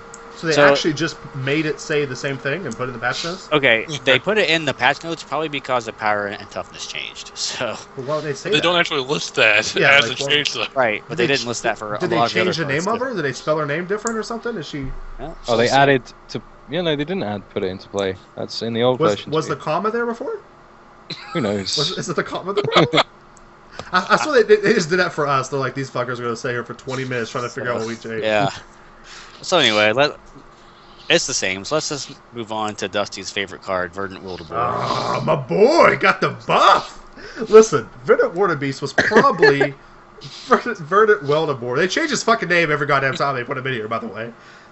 It says speed. At the end of your turn, shuffle this troop into your deck. If you do, it gets permanent, and it used to be +3/+3. Unfortunately for you fuckers, it's +4/+4 now. He's a 4/4 base now. Wait, what? What? Is he really? He's a 2-cost 4/4 with speed. Oh, Wow. look out! So second time you play him was a 2-cost 8/8. Yeah. With speed. Okay, so Oh. listen. I need you and Sean not to talk real quick. Nia, is he really a 4/4 base? He's really a 4/4 base. Like, no shit right now. No shit, man. For reals, he's. He is a 4/4. He's not wrong. And he costs what, 2. He costs Yeah. 2, yeah. You get shit on fucking Brokeback Mountain flying guy. The Brokeback Mountain guy is better, to be fair. I mean, yeah. Whoa. I mean, he doesn't have crush, so he's pretty terrible. Sure. Don't worry, they'll change What? the next patch. 2-drop, What? 4/4 crush, life leak, steadfast, draw 7 So, cards. so they're giving Gastrol Crush, and they've made this guy a 4/4. I might be playing some Ruby Wild Aggro in the next tournament. Yeah, it could be possible. I like this guy. This guy's so cool too with Spirit Dance or whatever. You know, he's just so cool. I love this guy. I'm not gonna be wrong. Like, he's kind of terrible because you have to draw him again. But anyway, like, it's still a 2-cost 4/4 with speed. I'm not too upset with that. He's pretty good off Pyromancer too, right? 2-drop 5/4. Get some. True. Poker comes out. Want So- some more? So Fitzel, you still have to shuffle him in at the end of your turn. Like it just says if you do, he gets this bonus because like if he dies for some reason, then you don't actually shuffle him in. Oh, wait a second. Whoa. Maybe he's right. Did it say that if you do before? I mean, Is it an option now? There's no option not to. It said if you do, yeah. But I guess that card that voids stuff, maybe, I don't know. Yeah, like that would be the best hex card if like you could keep him. Yeah, that's true. He's awesome. He also has a steadfast life drain, spell shield. Yeah. So and then the last two cards, what Dusty? I just like can I use this guy in a deck? Am I allowed to play him? Can he be the coolest? Sure, buddy. Can you make a deck with him and just like shit on people with it? Yeah, I will do it. I will play green white. Could you imagine? Play this guy with the Cloud Knight? So listen, okay. So this is what we're gonna do. I will give, and I quote me on this. I will do this. I will give any streamer that can win during a game during the streamer tournament by playing this guy on turn 2, and then drawing him again on turn 3. Just because I want to see Soldak die. Like his heart will actually just explode if that happens. Probably. It's like, oh, he played a 4/4. That's really good. Blah blah blah. Oh my God, he's doing it again! Oh! Like his heart will actually just explode. So that's great. If anybody can do this in a tournament, you don't even have to win. You just have to play this guy on turn 2 and then turn 3 draw him again. I will give you $20. Leak me your PayPal information. I will donate it. I just want to see Soldak explode. He's like, what will you give us? Anything. I'll give you a handy anything. I just want to see Soldak die. I can imagine it. It's got to be done. Sure. All right. Vine Trap now has no game text. Isn't Diver MacGyver Paul? Yeah, that's Paul. Anyway, Vine Trap now has no game text. All right, good change. I like that. Yep. That's always a good change for the card. That's like I don't even know what it did before, to be honest. I think it was defensive, actually. Okay. Because it's a 5/3. It still should definitely have reach, but yeah. Vine Trap? Yeah, it was like a defensive troop, right? What is it now? There he goes again. Sean says something. Oh, it's defensive. Tada. Oh, yeah, I had defensive, right? Yeah, it was me. Okay. So they changed it. Well, because it was a 3/5. Now it's a 2/4. So. Awesome. 2/4 blank text. For how much? 5/3 defensive. For 3. For sure, that's what I said. Okay. That's because old fucking Skyguard Skyfucker took all the points for the 3 drops. Like he absorbed them all. He took all their game text and put it on his card. Alright, so moving on to the last one, Wall of Corpses. Wait, does he have a socket too? Is that like the he has 2 major sockets, you're right. Wall of Corpse now reads defensive. This troop gets plus defense equal to the combined defense of troops in your graveyard. What the fuck? If it wasn't defensive, that's pretty neat. It's definitely different than what it was before, right? Before it was like, got 1 defense for every card in your graveyard or something. I don't know. I mean, it was unplayable before because it said defensive, but I'm gonna be honest, I don't care. Yeah, I don't either. Why you guys shitting on the Wall of Corpses over here? Like, I feel like this guy is gonna change the meta. Look, I think in my entire Magic life, I've played 2 cards that ever said Wall of something in front of it. Was it one of the Wall of Corpses? No, one of them was Wall of Blossoms, and the other one was Wall of Reverence. So, okay, and Wall of Omens. There you go. Which is the same thing as Wall of Blossoms. So you played 3 of them? Cool. Sounds good. Yeah. So Omens, Blossoms, and Wall of Reverence. Cool. In my Hex career, I have played 1 wall, and it was called Wall of Corpses. And you lost a lot. And I lost every game I played because my troop can't do anything. So I'm going to build a Diamond Blood control deck with Soothing Breezes and Wall of Corpses, and you guys will be real mad when I shit on you by doing nothing, by you just quitting the game eventually. I will let you. I will let you build my deck, and I will beat you. Let you build my deck.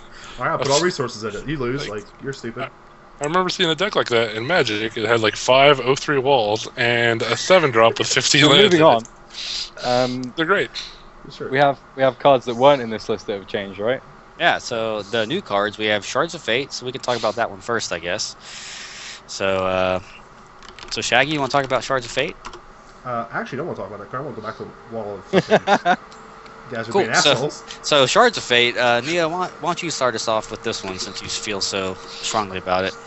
I think it's pretty terrible now. I think that the fact they've removed it giving you a charge makes it very niche in what decks you can put it in. They need to be really slow burning decks in order for you to actually use it effectively, and it's not going to be much use in the faster paced sort of troop based decks, I think, for the most part, because I mean there are a lot of changes to the charge powers, one of them being Pocker being 4 now. Obviously we'll talk about that in a bit, but I think that having that the loss of a charge is quite a big deal in this game.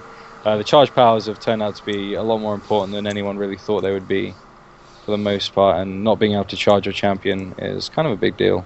Okay, so my question is, is it a bug that doesn't charge a champion? Or they actually just changed it. Yeah, they actually just changed the wording on the card, so it doesn't give a charge now. Like I don't feel as negative about it as Neo does. I think that it's a pretty necessary card until we get dual lands, but not charging your champion is a big deal. Like you're saying, like it certainly very much is. But I think that it's kind of like a risk reward sort of deal, and the trade-off of not getting a charge, it might be worth it in order to fix your shard thresholds in a 2-color deck. Like for example, the old Blood Diamond deck, I don't think it would care that it didn't get a charge if it could make sure that it could play its double diamond cards as well as double blood cards. So. Yeah, you're right. But again, that's a very, very slow burning deck. Like, right, I don't sure, see, exactly. Like when your charge power matters, like with a Pocker or something, it's you can't run this card. Yeah, I agree with that. Like you won't play this card in aggro 9 out of 10 times, probably 99 out of 100 times, and even mid-range decks. Like I think in the deck that I was building, the Diamond Sapphire one, I had 2 of them in there just to kind of fix mana, but I certainly wouldn't play 4 in that deck. So. Okay. All right. So let's go to the next card, which was Runic Monolith, right? Runic Monolith. Here it is. Pop it up on the old screen. See. Let's see. 2-drop. See, a 2-drop artifact that says exhaust target troop. This artifact can't ready during your next ready step. Yeah, I don't think this card's very good. Like, I mean, I understand that has some synergy with Voltaic Key, or whatever it's called in this game, Dwarven Turbine, but still, I don't think it's very good. Okay, I agree. It's not even good in the draft, I don't think. I think it's not very good. We talked about that when we saw it before, so I don't think anything has changed. They haven't made it better. They haven't changed the card at all, so it's just, I think, pretty bad. I think it may have costed 1 before. I'm not sure. I got it off of Inspiration. Pretty sure it always costed 2. Maybe not. Runic. We see card. Let's look it up in the old bot. Card Runic. Let's see. It used to cost 2. Yeah. So it's. Well, does it cost 1 now? No, it still costs 2. Still costs 2. All right. Way to go. It's not really good versus Argus Weber. The problem is, like, if you tap it, they'll just use Argus in response to like exile something. So, yeah. Alright, so that's it about Runic Monolith. The next card, which is old Persecute. Alright, so Persecute, I don't know what version we're going to have here. Probably not the correct one. No, this is going to be the only one I can find. I can't find the new one. This is the one that doesn't do this anymore, but it still costs 2, right? Yeah, still costs 2, and it's a quick action now, I think. It is. Okay, so it's a... We are going to bounce the game servers now. You won't be able to complete the game. Blah, blah, blah. Okay, so Persecute is a 2-cost quick action now that gives a troop -3/-3. Amazing. Which is the Kill best Elixir removal spell like in the game now. Yes. It's actually better than Murder. So it's kill Elixir, and 2 of them can kill a fist. That's amazing. 2 of them can kill a fist now, which is pretty sweet. So now you don't need 6 atrophies. it's a pretty strong card, and it gives the blood decks something to do on turn 2 now as well. So because that was a turn that was kind of like play resource pass, but now it's like if you have Persecute, you can persecute something. And if you're going against an aggressive deck, you can actually like answer a creature on turn 2. You don't have to wait till turn 3 to get your Murder online. No, Persecute is definitely a quick action. I'm actually looking at it in game right now. Yeah, it's a quick action. Like you said, it's basic. Someone said. Sean, he's gonna beat him up. Sean. Who said it was a basic? Who said? Like, I will beat him up. Get him. so you are now banned from the channel. Like, Yeah, How dare and murder is now 2 blood thresholds. So that's something to keep in mind too. But even if murder was still 1 threshold, I like persecute is still much better. Yeah, I think that should be flipped. I think murder should be single and this should be double. I agree, 100%. Okay, I'm trying to actually find a copy of the next card, which I cannot find a fucking copy of it. Cloud Knight. You're not gonna find that one. We already talked about that. That was added, right? Oh yeah. Stone Skin. Is that what you're looking for? Yeah. Here it is. Ha ha ha! I found it just in time. I haven't actually looked at this card yet either. I love Stone Skin. Like Yeah. I'm playing it main deck in a few decks even. Like I think it's I love Stone Skin. pretty strong card. is your Diamond Sapphire Tempo deck of a main deck? Yeah, 2 of them. There we go. Stone Skin. Open. Right on top of Tata's face. It's not bad. Not bad. Yeah, Stone Just leave Skin. it there. Just leave it there. Yeah, right? Fine. Interrupt target action targeting you or a troop you control. So why is it so good, John? Well, I mean, first of all, it stops Life Siphon, but on top of that, you can counter Persecute, you can counter Murder. Cards like Buccaneer. Well, actually, couldn't counter Buccaneer because it's triggered. Let's see, what else can you counter? Element of Oblivion. Does that target you? Yeah, that does target you. Yeah, anything that targets you. It actually targets the deck. Like when you play it, you have to actually select their deck Oh, really? Okay. rather than them. Yeah. It's But, weird. But it's a really good card. Yeah, I agree. I think it's really good, and any card like this is pretty needed. I think it's we're going to see Life Siphon. I don't want to say Life Siphon's not good because obviously is probably still one of the best cards in the game. But I think cards like this are going to start putting it more in line with the other cards and make it not as absurd. Yeah. Like But it was the before. the list of cards that it can counter, I think is a lot larger than people probably realize at first glance. So Yeah, sure. All right. So I think this card's changed too. These database sites really need to get on their A game. But the next card that was added was Judgment. yeah, that was added the other day. I think Yeah. Yeah. Still on the list. it's still the same. Yeah. It didn't change at all. No, 6 cost. They 3 nerfed it pretty threshold. hard with that Sentinel removal, but other than that. Yeah, that's pretty Like- bad. They actually really did, to be honest with you. like I know he's kind of joking, but like that was one of the key cards for the Judgment decks. I mean, But the card was Judgment's just- I don't know, not it's- really that good anyway.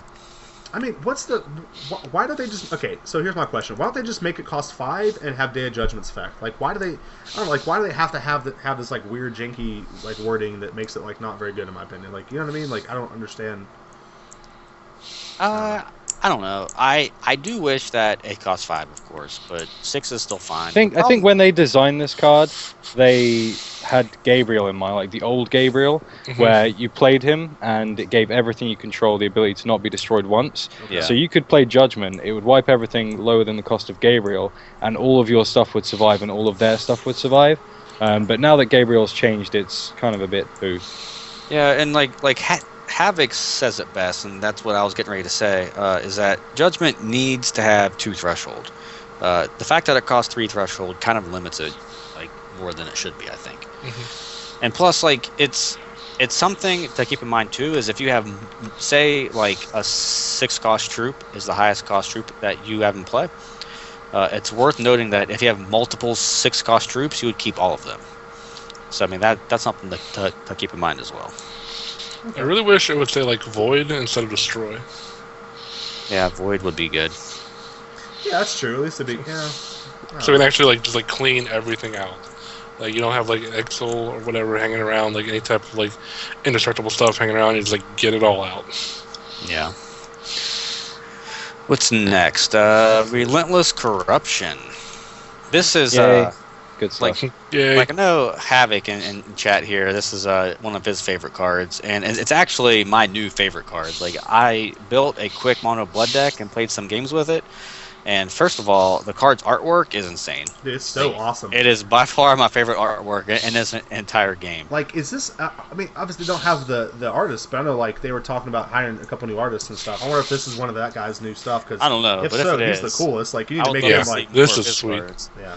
But it looks exactly like really me too. Like sweet card. this is pretty much like how I look all the time. More like me than you. Nah, I think it looks exactly like me. Like I look really cool like this. Well, it's not you, Ted. It has hair. Yeah, noob. No, that was me 20 years ago. I'm just waiting for Neo to like flip his hat off and like this flowing hair comes out. He pulls out his magic book. He's like, it's actually me. Draw cards. All right, so I'm sorry, guys. Talk about this. I actually never put any useful information into this thing. I don't know why I'm even here, but go ahead, Tada, Neo. Why is this card good? Neo, go ahead. I'll let you take this one. Well, because it's a draw spell for blood, for one. It lets you draw your opponent's cards, so you're actually like getting rid of stuff in their deck. It's just like, I don't know. I'm not even sure if it's that good yet. I just find it really, really fun to play. Yeah, like sure. it's really, really fun. Like, just you can play it on turn 3. You take the top 1 card of their deck. I mean, it could be good, it could be bad. Who knows really? But once you start getting more of them, it's like it becomes a really efficient draw spell, and you can do things you couldn't normally do. I was playing against a Ruby deck with it earlier, and I drew a couple of burns off the guy I was playing against. I did the same thing. And I hadn't drawn into any of my removal, and I was just taking out his troops with his own burns. And another thing that I really like is the fact that the card stays completely the same color, but you just get a little blood threshold instead of the ruby threshold or whatever. It looks really cool. So just having like weird cards in this your hand. card is that, let's say you use it and you draw their Rage Fire. Does it shuffle into your deck? Mm-hmm. Like it does? Yep. Shuffles What into your deck. That seems pretty good. I like that. Yeah. It's like you become the new owner of the card. So if it shuffles anywhere, goes to any graveyard, it goes into your graveyard, your deck, etc., etc., etc. Right. So, but it's a really sweet card. I love it. It used to cost 2, but now they made it cost 3 again, which is kind of sad. But Yeah, think it needs to be at quick. 2 it was insane. yeah. I think it needs to be a quick action. I would like for it to stay at 3, but be a quick action. That way I can do it at the end of someone's turn. I don't have to just like, what I mean? Like I think a 3 cost draw 1 seems a little sketchy to me the first couple times you cast it. Yeah, or like if they make it cost 3, like, it does cost 3, but like make it only have 1 blood threshold. Like, I think that'd be a little better. So Something else I did with it earlier actually was I took a gem troop with Relentless Corruption, and then I didn't play it for a while, and then the next Relentless Corruption I picked up the shard that I needed to make the gem active. So because I was playing their own shards, I missed like a land drop on that turn too, so I was sort of playing their resources and using their cards with their gems. It's just, I don't know, it's really cool. Fun card. Yeah, super cool art too. I don't know. Yeah, I drew that. That's mine. Did you draw that? Mm. Holy shit. Can you draw something like that, but like with John that has hair? It's a one time only. Yeah. So anyway, Next card. I love this card, but let's move on to something else. Yeah, I think Neo likes it better than you.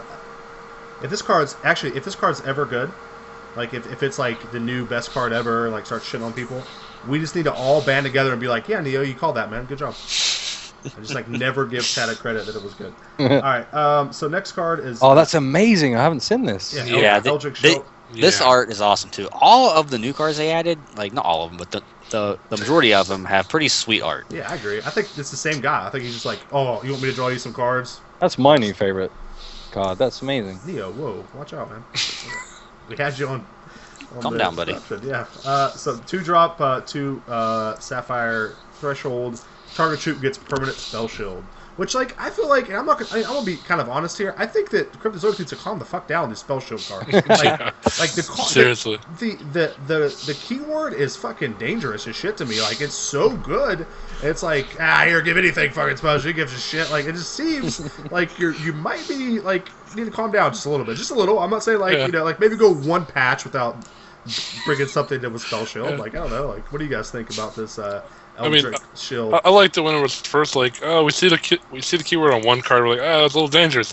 Then it's like in a gym, and we're like, that's kind of bad. Now it's like quick action, whatever you want. You get spell shield. You get spell shield. 0 Everybody cost. gets spell shield. Absolutely no cost at all. Like, I feel like Oprah should be on the art on this card. Oprah. So that means you can give the Breakback Mountain Baneslayer pony a Baneslayer as well. pony. I like that. Start calling it Baneslayer Pony. It's the only card. It's like the only keyword it doesn't have is Spell Shield. It's like, here you go. It's actually even fits its colors too. Like, it's actually not even that. Like, you're probably going to be playing, Sapphire with that deck anyway. Fuck it, give it Spell Shield. That doesn't matter. The best thing is, like, you could respond to their account, like, whatever their kill spell is, you just respond to it by giving it Spell Shield. It's like, oh, screw you even harder. Super blow you out with the pony with Spell Shield. I'm sorry, Mythic. I actually don't. Mythic came up with the pony name. I'm sorry, I stole it. I actually don't love this card. I don't know how good it really is, but like I'm not going to be like really surprised if someone plays it and makes it really good. If you slam this down in limited, that's a good card. Yeah, probably pretty good and limited, but I just don't see it in like in constructed. Maybe I'm wrong, like, but I'm not seeing it. It depends, man. I mean, if you whack this on like a Jadim or something, that's good. That's very, very good. Yeah. Alright, so... Anything that flies, really. Just put it on a flyer. Put it Good on a times. flyer, it'll be fine. Two Sapphire threshold is kind of holding me back from making it too high of a rating. Oh, what is this? The thing is, though, I see mainly you playing this card on a bomb rather than an early troop, so you're going to have that second threshold by the time you actually want to play it on something, I think. Probably. Yeah. So you're saying you don't think you're going to actually cast it on turn 2, so it's not a big deal? Is that what you're saying? Yeah. I agree with that. You're definitely not casting on turn 2. You don't know? That one drop 1/1 flyer, dude. Well, like, the Ancestor Chosen has to have Spell Shield. Dude, you don't. That seems like a pretty good play to me. I want to give Spell Shield to Living Totem just to make him ridiculous. Alright, so the next card is Azawa. Zawa. The Cosmic Elder. I remember thinking that I really wanted this card in the Blood Diamond Mirror match. Yeah, right? For sure. Or, in that deck at all. I think that it was actually pretty good. Well, it doesn't cost 8 anymore, though, right? It costs less than that now, right? It costs like 7 or something? 7, yeah. They gave it Life Drain, wow. I don't think it has Life Drain anymore, right? Ah, okay. No, I think he still I does. think it still doesn't has it. he? Yeah, it still has life. Really? The original version of it, I don't think had Life Drain. Yeah, it did. No, I mean like before Alpha version. I'm pretty sure it did. Right? Yeah. I don't remember having Life Drain when we were playing in Workstation. Well, that's because you're playing on Workstation. Yeah, but we Oh, had the shit. pictures of the cards. Yeah, it was like... I mean, all the alternate art versions that we have from Gen Con, they all have Life Drain. So. Oh, really? Yeah, I don't know if you've heard about Gen Con, Neo. Yeah, you over No, I there. haven't. Yeah, it's You not. Brits. It's not a little workstation. I'm sorry. It's a real thing. Apologize. So anyway, how good is this person? I know it's unplayable at 8. Does making it a 7 cost change it at all? Is it playable now? Still seems. Well, since they nerfed Eternal Youth, like I think this card probably got a lot worse. Sure. I agree. I don't think the card was that good to begin with, to be honest with you. But... Yeah. I know, it's still like a 30-30 really, even with the Eternal Youth nerfed. I mean, Like- it's Diamond's version of High Tomb Lord. Like, that's pretty much what it is. Okay, wait. Why is it a 30-30? Well, potentially. You mean like even with a couple of Eternal Youths, and if you're running Control, this could come out pretty big still if they're not doing much to you. Sure. I mean, it's basically, like I said, it's Diamond's version of High Tomb Lord. It's just some really huge, troop that doesn't do anything. Yeah, I don't think it's ever going to be a 30-30 ever. I think it's going to be like I mean, it can be. a 10-10 maybe. I don't know. Well, once you have out, you're gaining 10 every time you attack. Like, So it's going to be a 30-30 in 2 turns if you're on 10. You still start at 20 life, right? Did I miss that? It's Yeah. okay, sure. So like, how are you going to get from 20 to 30 on turn 7? Eternal Youth? Yeah, life gain cards, man. Sure, I understand Soothing that, but like, Breeze, Eternal Youth, like there's all kinds of cards you could play. that's like okay, but that's like okay. What are you talking? Scrivener? No, Scrivener. That's like Yeah, taking Scrivener. any card and be like, that's like a 8/8 if you use Wild Growth on it twice. Or if you just Like, attack I with mean, the ones, sure. then it becomes like a 30-30. It's a freaking diamond card, Shaggy. Like, if any it's deck a can get you on diamond. 30 What do you life. want, man? What do you Okay, want? I've played Blood Diamond Control and like fucking barely get to 30 life some games. Like I don't think it's you could just say that this is always going to be a 30-30. I think it's fucking Oh, I ever didn't going to say be a that. 30-30. I He didn't says say it'll be that. okay. Let's move on. We all agree this card. So let's talk. Let's move on. about- No, I mean, seriously, what is this like? What's the average life this thing is going to be? Right? Like what Oh, is it wait, going to be? 50. Most 50, yeah. Yeah, 50-50. What's it like? You guys are fucking assholes. I don't Does it like actually you. keep getting bigger? Like Yeah. the more life you gain? Yeah. Yeah, I'm pretty sure Right. it's constant. Like, That's what I was assuming. It just matches your life total. Yeah, because I mean, it's a 0-0 that it says on the card. His power and toughness is equal to your life. So, like, I assume it's just like a fluctuating. oh, there's a thing. really good card again. Listen, It'd I'll be great to honest. put on that Azawa. Oh yeah, you're right. Never mind. It's fine because it has spell shield. That's what you guys should say then. Make shit up. Exactly. I hate you guys so much. Every one of you. I mean, not it's like extinct. it's gonna be like an 80-80 with spell shield. Like, what are you gonna do about and lifelink? What are you gonna do about it? Like, what are you gonna do? Yeah, sure. It could be open. Get shit on. I mean, like, sure, it's good if it's good. Maybe if it's a 30-30 and your opponent has no cards. But you can, I mean, when like, it comes out at assume 100, every time- 100, you're going to be looking sweet. Oh my god. All right, Scrap Welder. Here we go. Little dwarf. 4-drop 2/2 that says when this troop enters play, if you control an artifact, this troop gets +3/+0, flight, speed, fucking everything else. What do you guys think about this card? Tad, I'll let you talk about this because it's a. Not so much everything else, just fight speed. But if they didn't nerf the Bottle Vitae, I think this card would be so much more sweet. Okay. But they had to nerf them, and I don't know. I really want to play a mono Ruby deck that has like this guy and Ash Harpy and Rampaging Tarask and Jim Craze Berserker and have like all the speed troops. But I don't know what artifact I would play to trigger this Charge, guy. man. Sapper's Sapper's charge. charge. Yeah, like Sapper's Charge seems like the most likely one out of Ruby, but there has to be something better. Like, I don't know. Command tower. I don't know about that one. Command Tower, sure. But I do like this card though. I mean, I certainly don't hate it. It's no Baneslayer pony. I'll give you You won't be that. saying that if they make Command Tower at 2 cost. You'd be like, yeah, I'll run that Command Tower straight away. Yeah, oh yeah. If it costs 2, I probably would. So, I don't know. It already But, costs 2. I mean, that's all I have to say about this guy though. I mean, Right. yeah, maybe Cooking Pot. What the hell is my cat doing? Right? I mean, Command Tower already costs 2 if you have the dwarf that reduces all artifacts by 1. And, There you go. What do you think, Sean? What do you think about the Scrap Welder? I mean, it's definitely not bad for like a surprise troop. Like getting what 5 damage? Yeah. It's like a nice shot of 5 damage out of a red deck. Like, it's another card that gives you reach. My problem with them is that, like, I don't think, like, artifact decks want to do this stuff, right? I mean, like, maybe, like, yeah, it's okay, but, like, I just don't see artifact decks really. I don't know. No, Yes. it'll be a base like Ruby deck Yeah, card yeah, sure, that just like- has like some artifacts in it. Sure, you're right, but like Neo said, yeah, like you don't know, like maybe next set there'll be a bunch of aggressive artifacts and then we can do something really cool with them. But like, I Yeah. think right now, there's not really much you can do to take advantage of them, which is kind of my problem with him. I think he's really sweet. Like, I think that if you can get a deck to work with him, it's really cool. I just really hope that like Cryptozoic calms down with these keywords. Like, I'm actually kind of like, I didn't really notice it till right now, but there's like every card now has like 3 keywords on it. I feel like it's just like really terrifying to me. Yeah. Half of them are spell shield. Yeah, like every one of them is spell shield, and it's like really scary as shit. Spell Shield's just what all vanilla troops have now as a base. Sure. Fuck it. You know what? I hate Howling Ambush. Okay, here's this card. Alright. 1 drop, Howling Ambush. Reveal a troop from your hand. Deal damage equal to that troop's power to target troops that entered play this. Target troop that entered play this turn. Okay. Yeah. Yeah, exactly. Nah. Who cares? At least you get to choose like what creature it is, right? Like at least it's not like random. Yeah, but it has to come on and play that turn, so it's like Well, I'm not saying like put 4 meter deck. I'm just saying at least right. it doesn't have the word random in it. Sure. Not wrong. Yeah, Soul Marble. They change. Like is Soul Marble worth talking about? I guess it has. Like, Oh, so marble. Yeah. Okay. Oh.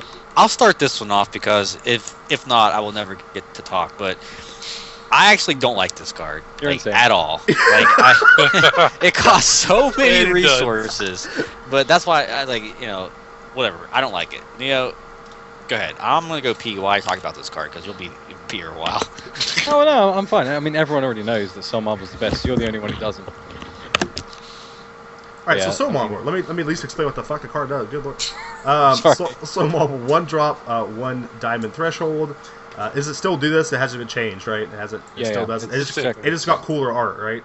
Oh yeah. Yeah, okay, so add a sculpture counter to this constant, then if it has 10 or more sculpture counters, choose one. It transforms into Soul Cavalry, or it transforms into Soul Arraignments. I'm not going to get those cards out, but know that both those cards are really sweet if you manage to actually get to 10 counters on this. But It's very, very easy to get out, actually. Yeah, it is. Okay, I'm not saying either way, but please don't yell at me. I'm just, go ahead. Neo, what? Go home, Shaggy. Alright, I'm done Leave. too. I'm going to go pee. Quotation mark, sucking dick. But yeah, I mean, when we were playing a workstation with the old Black Blade tournaments, I tested this card into the ground, and we all thought the same thing at first. We thought this is way too many resources, it's too slow.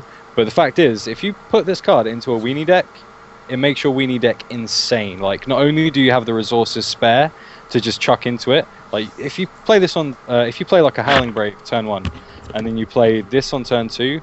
By turn 4, this is out, and then every troop you play from that point is +2/+2, Spell Shield, and Steadfast, which is freaking insane. Like, even like Monarchishin or Runts of the Litter. Like, Runts of the Litter is a 1-cost card that puts out 2/3 Steadfast, Spell Shield, Battle Hoppers, and like Succulent Roostosaur is a 3/3 with Steadfast and Spell Shield, and Living Totem's a 4/4 with Steadfast and Spell Shield, and you give it Flying and Lifelink, and everything is good. It's just, once you get it out, you're not really going to lose. The resource thing is a little bit of an issue, but with the Brave and stuff, it's not so much of an issue anymore. And even then, like, if you're playing it in the right kind of deck and you have those spare resources, then you can get it out by like turn 4 or 5, no problem. And Baneslayer Pony, it's pretty sick with that. That's true. It's very, very true. Another way to give it Spell Shield. I mean, And +2/+2. and I think probably the absolute biggest thing about this card is it does not say basic right there, so you can actually like wait to the end of your turn, and if you have like any quick actions, you can actually hold them, and if you don't need them, just like dump whatever mana you have into this thing, like just like as like a second like condition, like you don't actually have to like dump all of it into your like main phase and be like, hey, hope you don't do anything to me. I mean, the effect is very, very powerful. I mean, there's no denying that. I don't care what you say. Cool. Well, I guess let's move on to Curse of Oblivion then. That sounds good. Soul Marble, best card in the game. Please don't hurt us, Neo. I agree with them. Yeah. Oh God, if Sean's agreeing with you, that's like you're pretty much wrong. I'm sorry. That's the death knell. Yeah, like you've lost. Unplayable. I did skip Darien Swordsman. I'll go back to that. The reason why I skipped it because I didn't really want to talk about it, but I will go back and talk about it. I have a couple people in chat ask me. Darien Swordsman, six drop, 1 ruby threshold. I think he's changed though. He's a 5-drop He's now. a 5 He's a 4-drop. He's a 4-drop. Oh, 4-drop, okay. So 4-drop, 3/3. This troop deals double damage. I think he's a 4-drop 2/2 now. Yeah. That's 2 now. Yeah. Yeah. No, he's a 4-drop 2/2. Okay, Yeah. so he's a 4-drop 2/2. A 2-cost 3/3 that deals double damage. One cost With 1. Spell Shield, Right, Lifelink. Spell show, lifelink, haste, flying, steadfast, Yeah, Double he's, crush. life like, crush. Sure. he's good with inspire effects, like with Ruby Pyromancer, Sword Man, Trainer. I want Double Crush. What the hell is that? Yeah, put +3 damage, charge power, but it's just I don't know. He's just not great. I mean, you're the Mono Ruby. Well, you're the Ruby master, Tada. So what do you think about? I mean, what do you think? Not so good. Good No, change. he's not good. He is very daring, but he's not good. I think he's not good, but he actually works really well with what the Mono Ruby deck already does. Like, Lord Alexander, Pyromancer. Like, if you get this guy out after a Pyromancer and an Alexander, that's some pretty big damage right there. That's sort of... It's not as Tarask levels, but it is a 4-drop, so I think it's actually kind of So, on par with Zoltog, really, for what you're trying to do. like, my cat had something to say about Daring Swordsmith, but I can't really make it out. It's just a bunch of letters, but he doesn't like it either. No, I'm just going to go up there. Okay, so on that note, fucking Ted as a weirdo, and we're gonna move on. Let's go back to Soul Marble, actually. Okay, so we're gonna skip Soul Marble because it's terrible, and move on to Curse of Oblivion. Another this card card's freaking amazing. that Neo I love hates. this card. So it's a 3-cost, 1 blood threshold. Look at target. Okay, that's actually not even close to what it does now. Oh, it's not what it does now? Not even remotely close. So Real now... quick, That is exactly what it does. Okay, I feel like Oh, this is okay, like- okay, never mind. That's right. They actually have the new one on there. Just kidding. Like, I thought you were gone by old images still. Okay, listen. Okay, and real quick, I want to. If anybody that works or knows anybody who works at TCG browser, fucking Hex version, can you please fix some of the card? Like Tana's not necessarily wrong. Every card has been wrong except this one. So like, He's in my guild, I think, man. I can tell. Yeah, if you could just tell him, please. I understand it's like probably a little tough to do that, especially with the servers being down. But like, it really kind of is annoying. But anyway, I'm sorry. Again, this is what it does. Can I at least talk for a couple seconds and explain what this does, or is this right? Nope. Yep, that's actually correct. Okay, so is Sean right or are you right? Yes or no? Oh, I'd say no that you can't talk. It's actually right. Oh, okay. Thank you. Thanks, Sean.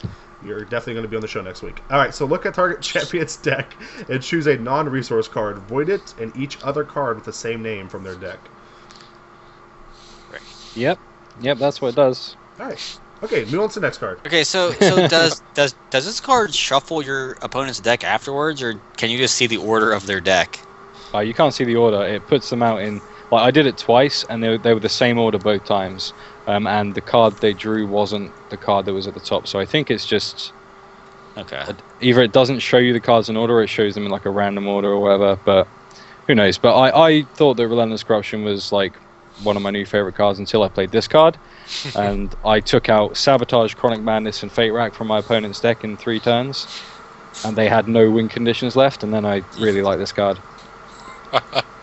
Then I really like this card. Cool. I mean, yeah, I mean, if like they don't shuffle their deck and you just can't see their resources or whatever, I don't know. The card is much better, of course. You play it and you're like, cool, you're on draw life siphon somewhere in this turn sequence. But I don't know. The card's good. Like I certainly like it. So this card works the same way it works on Magic Online, where in Magic Online, if you use a spell like this, it just brings your opponent's deck up like in order, like Neo's saying. It doesn't actually ever affect your opponent's deck.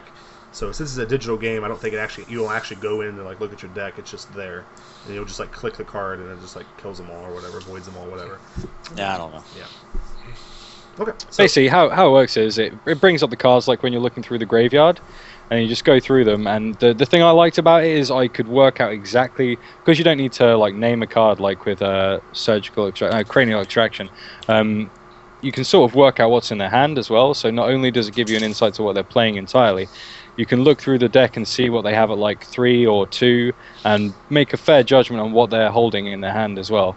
And you can say, well, there's only 2 Rage Fires in this deck. If I use it on Rage Fire, he's still going to have 2 in his hand. I may as well use it on something else, something that's going to be a bit more impactful. Wait for him to cast those Rage Fires and then hopefully use another curse or something.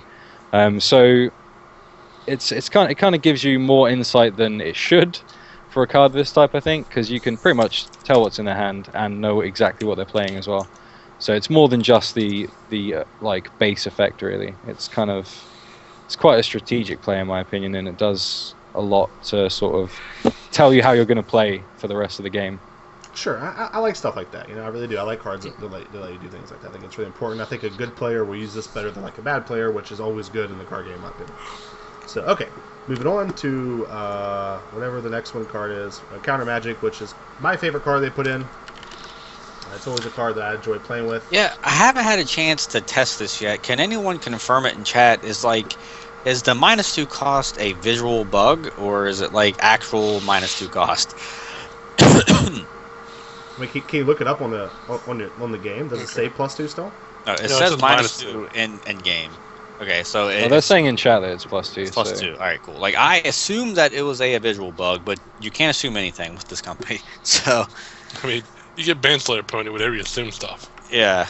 All right, cool. So I'm glad that this card is in the game for the main reason that people can now realize that it is not the end all be all. So this card is certainly very good, and it'll certainly bring some decks to prominence, I think. But it is not going to be your saving grace from everything that you claim it will be.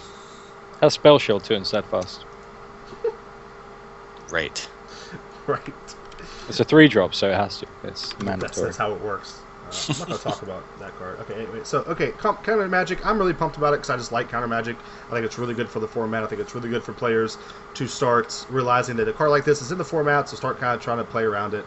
I think it's a good card for the sideboard in some matchups, and not very good in a lot of decks that people are going to think that it is.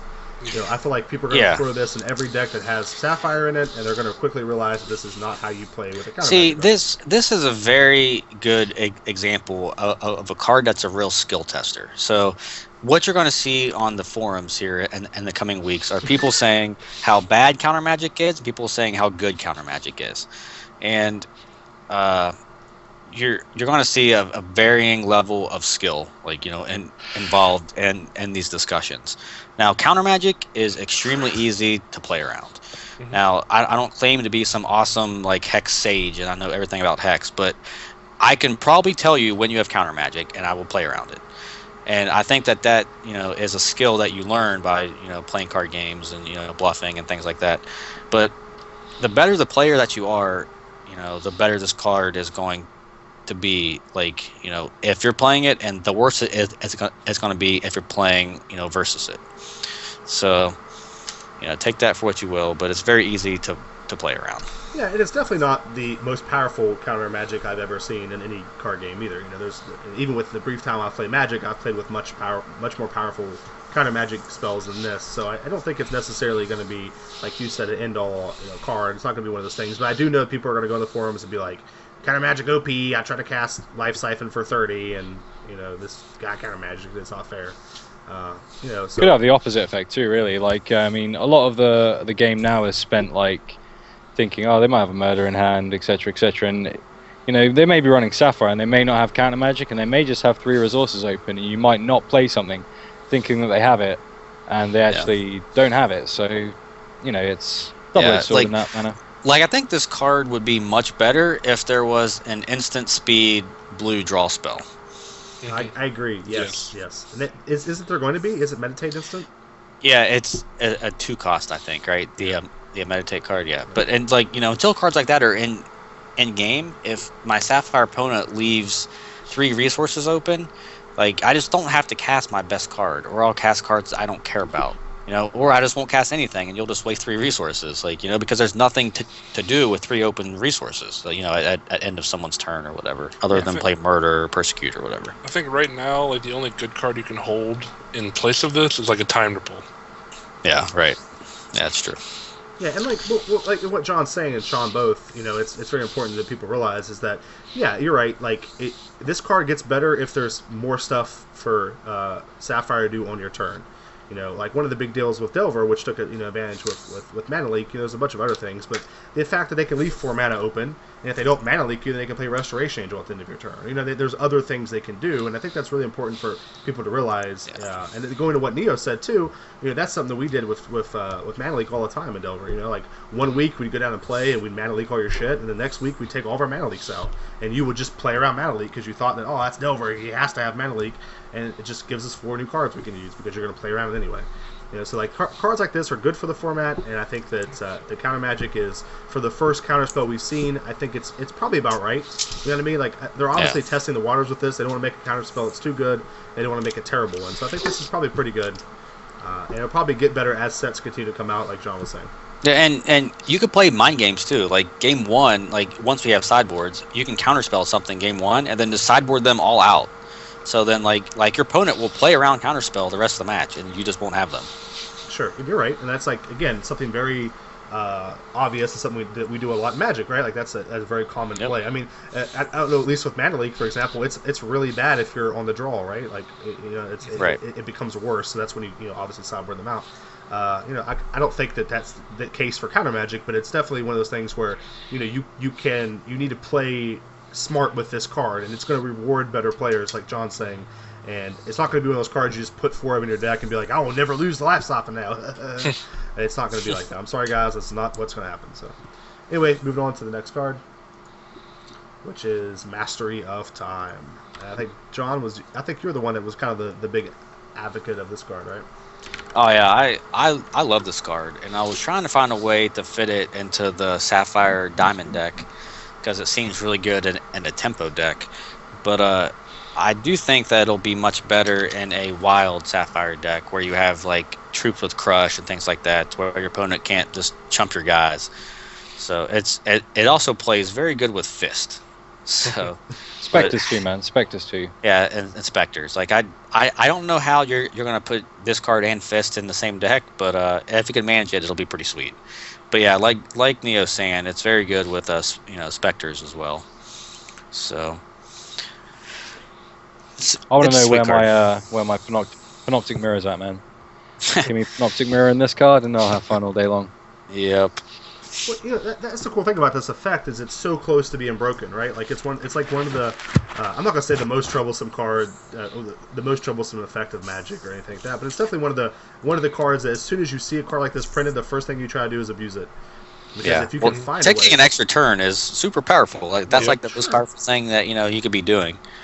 Well, I don't disagree with that. I'm just saying for sure it's very powerful, and if it's one of those things where if you can abuse it, it's definitely a very powerful ability, very game-breaking ability. Which the main thing I was thinking of is playing a Grouk and then playing this the turn after. So all their stuff is tapped out, and you're just swinging for free for 2 turns. Yeah. I mean that'd be a pretty big thing in my opinion. Yeah. Sean, anything to add about Master of Time? It is unfortunate they added the Void as Action card or stipulation to it. Otherwise, Cosmic Totem would be something to consider. But Or the Gargoyle, right? or the Gargoyle, yes. Don't they put it at the bottom of your deck though? Oh, does it? Yeah, Gargoyle does. Oh, puts it to the fucking bottom? I mean, I think so. think Gargoyle. No, shuffles it. That shuffles it? Okay. You guys But are anyway, so bad they at card games. definitely made sure to not allow this card to be abused in that way, Sure. which is I agree. unfortunate. I mean, this is a clause we see in a lot of cards like this nowadays in card games. Void it, exile it, whatever. They know that if it stays in your graveyard for too long, there's probably a way you can abuse it. So they just try to play it the safe way and do this. Okay, so next card is Comet Strike. Sean, I want you to start talking about this because this is a card. Every time I see this card, I think of you. Why do you think of me? Because I just do. I think about you a lot, to be honest. So I mean, I understand that. But I mean, don't rush talking about it. It's fine. like I was just like rereading it. Like I don't. I was just trying to think of a moment that I would want to have this card. Man, you have 10 mana, dude. I mean, sure. I don't think I've ever gotten to that point in a game. So I will talk about this card because I actually love it. First of all, it's a quick action now. So what's not to love about it?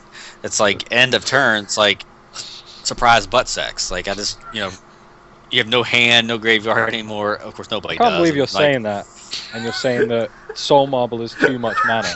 Look, right? I don't really think this card is really good, but I think it's really cool. And I just love that John says it's a quick action now. So it's like if your opponent leaves 10 mana open, yeah, you're about to get shit on. Shit's about to go down. So he either has 3 counter magics or a Comet Strike. That's how you hide the counter magic. Second of all, for some unknown reason beyond like any of us, you don't get Wild or Blood Threshold with it anymore. You only get 10 Diamond, 10 Ruby, and 10 Sapphire. So I guess we're really worried about you having the 10 extra green and black thresholds. Dude, I don't So know why. it's a hate card for Wild and Blood. You just cast just- this, I can play all my stuff still, and you're screwed. Yeah, You're right. It's really good sideboard card. So I don't know. I actually so it's lore based. All right, cool. But I still love it for a 10 mana quick action that does something like this. Listen, I love it. I want to be the first to say, I don't know if John and Sean and Neo agree with me, but I really wish that a company could make a card game that doesn't have any lore whatsoever associated with it. I feel like as soon as someone says, "Oh, that card's lore based," that immediately means don't fucking play that card ever because it's terrible. Maybe I'm wrong about that, but I just feel like it's just terrible. Any card that's based off lore is always Jitte. just. Did you say Jitte? Jitte. Well, Jitte is a ninja weapon, son. Jitte is very, very lore-based. It was like a pinnacle point in all of the books. Yeah, and it was fucking format defining and broken as shit. It's the opposite way. I feel like there's never been oh, that's a really neat lore card. The that whole works. point is of this card. Come on, let's be real. Is that it's a quick action. How is a comet a quick action? You can see a comet coming for days. You mean tell me that it's a quick action? Like, I don't think so. But for some reason in this game, you can surprise butt sex someone with a 10 cost Comet. So That's butt sex. this card's awesome, and if I was playing in pool play for the next tournament, like I would play a Comet Strike deck just so Frank could shoutcast it and like blow his load Listen, all over the place when someone casts Comet Strike. We just need to like decide the perfect like decks to play against each other and literally play like a trillion decks against each other until the perfect storm happens where like Soldak just explodes. Like I'll just be like turn 2 wildebeest into another wildebeest and he'll be like and then like turn 10 he just be like Comet Strike at the other turn like no, like just to see him just like die. Like he'll actually, we need to kill him. We need to find a way to kill Frank off of cards. Be the first time ever. Be like middle-aged man found dead at his computer after. So I don't know, but I feel like we should put like a disclaimer on this whole episode. It's like we're not PG-13 this episode. We're like rated R. Watch at your own risk. Sure. Okay. The last card. Talk about Comet butt sex and stuff. This isn't like gonna work out too well for the kids. Well, I mean, you're right. So last card, Cosmic Transmogrifier for fucking terrible ass card. I hate it. I actually refuse to talk for the kids about this card. John, you are now the host. Please talk about this piece I'll of talk shit about this card. card. I mean, I think it's really cool to like play against the AI just to see like what cards you can create over and over again. But like that's about it. I'm You pretty sure can this turn card's battle lore hoppers based. into soul marbles with this card, so that's pretty good. Oh my god. Okay, are we done? Can we beat up this Yep. card now? We're done? Okay. Next. Okay, Sure. so let's talk about. I have some notes here. Some people were talking about it in chat earlier, but I have some notes that they kind of made some stealth changes on some cards that people may not have seen yet. So look, start at the top of the list here is Giant Corpse Fly. I feel like all Neo has done this whole episode is just laughed his dick off the whole time. Like he's just in the bottom, just like completely just like crying, laughing the whole time. Well, he's streaming from a tent, like Yeah, 10 at like 4 in the It's morning. true. Like sure.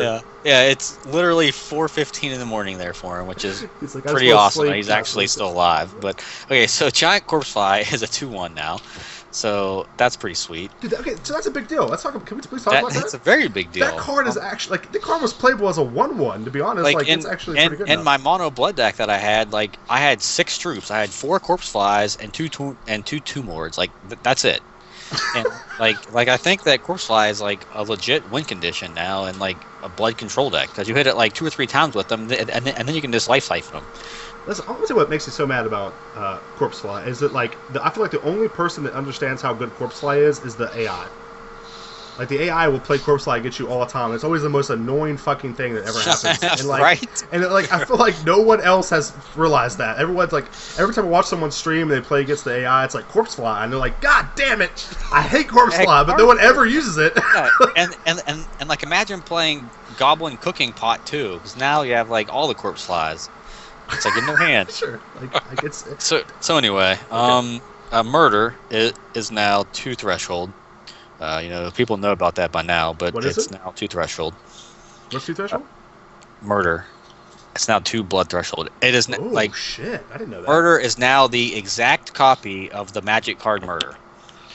Cost for cost, word for word. I actually didn't know that. Fuck. All right, Murder. What else? Inner Conflict now costs 3. Is that something that kind of nerfs? Is that all they changed? It just cost 3? Yeah, Ooh, costs 3. I don't like that. I don't like Why? that either. Why does it cost 3? I couldn't tell you, man, but I think that's a my pretty God. big change for I Diamond. feel like they were just like taking a dump on Blood Diamond here. They're just like, hey, you thought your thresholds were bad before. Inner Conflict is still like based. carpet bomb, like like nothing works. Inner Conflict is I still told you. Carpet ball. Deck is gone. Yeah, I mean, Inner Conflict, like that card, like wasn't even good sometimes. Yeah, I mean, it was really. I think that it's a necessary card for Diamond as a color, but like now it's like you have to pay 3 for it. I don't know even how to even talk about Diamond anymore. Now it's just like I don't even know what to even say about it. I mean, now they have Yeah. Baneslayer Pony, and that's like the only good card. Yeah, it's really so- good. Soul what Marble. else? Yeah, Alright. Soul Marble still sucks. Nah, it doesn't. Jim Craze Berserker is now a 3/1. Sure. I don't know how relevant that is because like a 3/1 with speed is about the same as a 3/2 with speed. I mean, Dodge the sorrow. you're right. I guess. Like I don't know. Like it makes the deck work. I mean, a lot even more worse against pack raptors. I guess. Right. I mean, sure. I mean that's a valid point. Ash Harpy we talked about earlier, but it's an 0-4 now for 6. The Scout's a 2-1, of course, and then Fist. Havoc's blowing up. It gets blocked by the high board. Yeah, You're yeah, right, yes. that's true. It does get blocked by Highborn now, so that is much worse. And then Fist is now a 6-6. So Fist kind of got fisted. I mean, About Kind the of. what? tiniest Not of really ways. though. Like, Like, it was literally just like, sure. well, there I you mean, go, 6-6. that adds a whole turn to his clock, though, which is pretty relevant.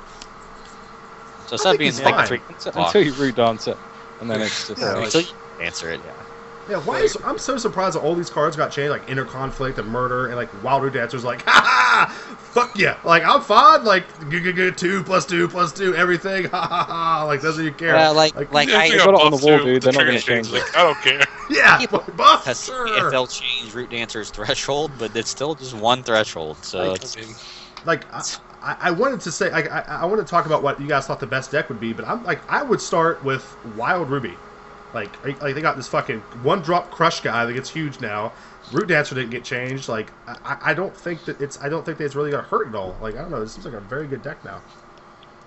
Maybe I'm wrong. I think whatever deck has the Baneslayer pony yeah. is the best deck. Surely that's going to be pretty good. The 3 costs do everything. yeah. Like I am going to build several decks with Baneslayer Pony just to see like what I can do with her. But I love the card. All right, so moving on, we only have 2 more things to talk about, guys. Champions are up next. One Eye Open now reads basic 3, ready each troop you control. I don't even know who the fuck One Eye Open is. Okay, it used to give all of your troops steadfast for the turn. Now it just readies them all. Okay, sure, makes sense. That's I mean, is that better or good? I don't know. Like, I guess this is the same thing. It's probably better, right? That way you can use like activated troops and then Yeah, it's probably better. Root Dancer didn't change, Weber. Like that's what we were complaining about. Yeah, that's why I was dancing. And, Except it's now got Spell Shield and Steadfast and Life Drain. Life Drain and draw Crush. cards. Crush. Yeah. So Double crush. Running Deer now reads gain 5 life. Apparently they thought the one costs 4 now, right? It used Yeah, to it costs cost 4 now, what yeah. 5 and give you 6. Five for 6 life. Now it's 4 for 5 life. Sure. And also, while we're talking about nerfs, not on this list because they don't want anyone to know. It's my favorite one. Is Polka now cost 4. So that's a very huge change and a pretty big blow to a Mono Ruby because now using Polka's charge power twice, it's probably not going to happen. Especially with the Vitae change as well. Yeah, especially Sure. with the Vitae change. I'll be honest with you guys. I don't like that change. Not that I don't think it needs to be like changed, but I like tweaking the cost of the card. Like make it cost like 1. Like make the elemental only have a 1 cost, so it doesn't get inspired, by the cards or something like that. I think is a much better and much more like I guess fun change than being like it costs 4 now, fuck you. Like to me that's just like kind of a band-aid fix maybe.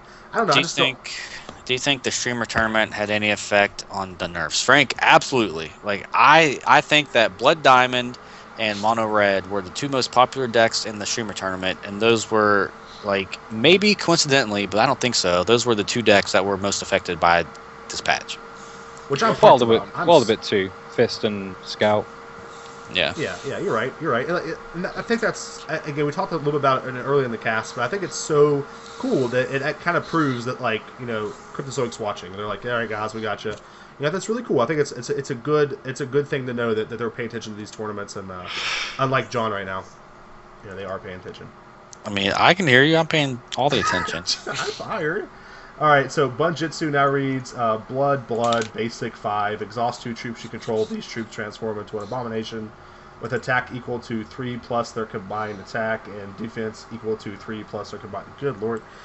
So basically, you just take 2 troops, put them together, plus 3 attack, plus 3 defense. That's what you make, right? Yep. Sure. That's it. Seems good. So it'll always be at least a 3/5. So like if you combine 2 battle hoppers, which is the lowest thing you could possibly do, they'll be like 1/3/5. Yeah. That seems good. Yeah, it's fine. Yeah. All right. Zared Venom Scorn now reads blood, basic 4, target troop gets permanent -1/-1. Yeah, Way better okay, than it was before. Yeah, it is way better than it was before. What was it before? What, -1, -0, I think. Is that what it was? Yeah. Yeah. Okay. Was it permanent before? Yeah. Okay. Little Flynn now reads Ruby Basic 5. Target troop gets permanent +3/+0. Yeah, like someone was saying in chat that they think that Lionel Flynn is better than Poca now, and like I don't think so. I mean, I could be wrong, but like I really don't think it is. I mean, it costs one Depends more, right? on the mono ruby build, really. Yeah, it depends a lot on the build. Like it costs 5 instead of 4, and it gives +3/+0. So essentially, you're still doing 3 extra damage at the cost of one more charge, but you have the potential to do more than 3 extra damage with the trade-off of maybe being able to use Poca's power twice. Like I don't know. I don't think you're using Poca's powers twice now. Probably not, but they're pretty close. Like I think Flynn and Poca are much more close now than they were before, of course. I think that Flynn seems like it's pretty good if your win conditions like Tarask. Right, you can play at Tarask, buff it by 3. Sure. You know, Or like Ash Harpy. yeah, sure. Ash Harper. I mean, even a 5/2 Ember Spy Witch is nothing to sniff at, really. Yeah. Like you can block pretty much anything with that. Mm-hmm. Yeah, that's certainly true too. Or even like Gore Seeker or something like that. Mm-hmm. So. All right. So, And Weber, to answer your question, I also agree that Sapphire and Diamond changed a lot. In fact, all the colors changed a lot. But as far as like specific decks go, they really nerfed Mono Ruby as a deck, as well as Blood and Diamond. And I think that has a lot to do with the tournament results. I could be wrong. I mean, maybe I'm just kind of putting too much stock into that. But like I really do feel that way.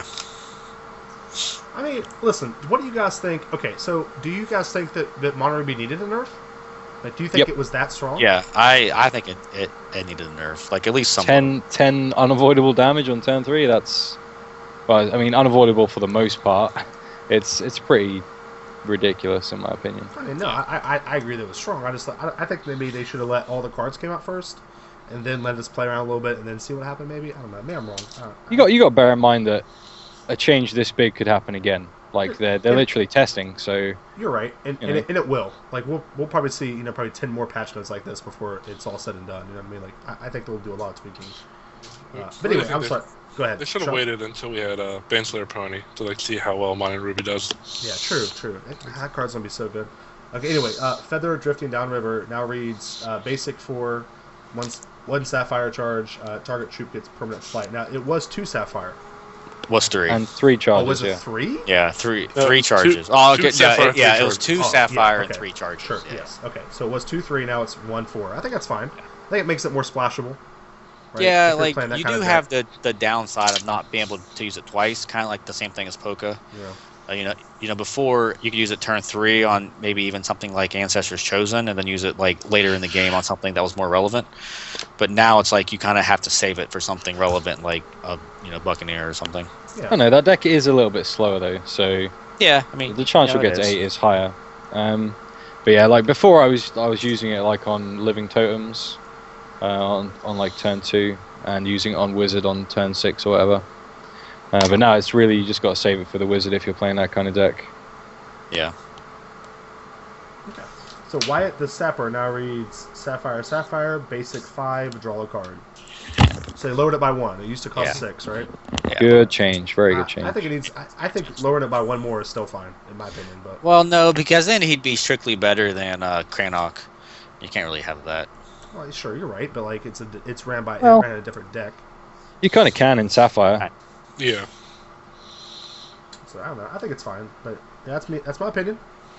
I think That it's fine. sucks. No, that's cool. Your opinion sucks. Fuck you. How many tournaments did you win? 0. Cool. Go Yeah, fuck it. 0. I get shit on.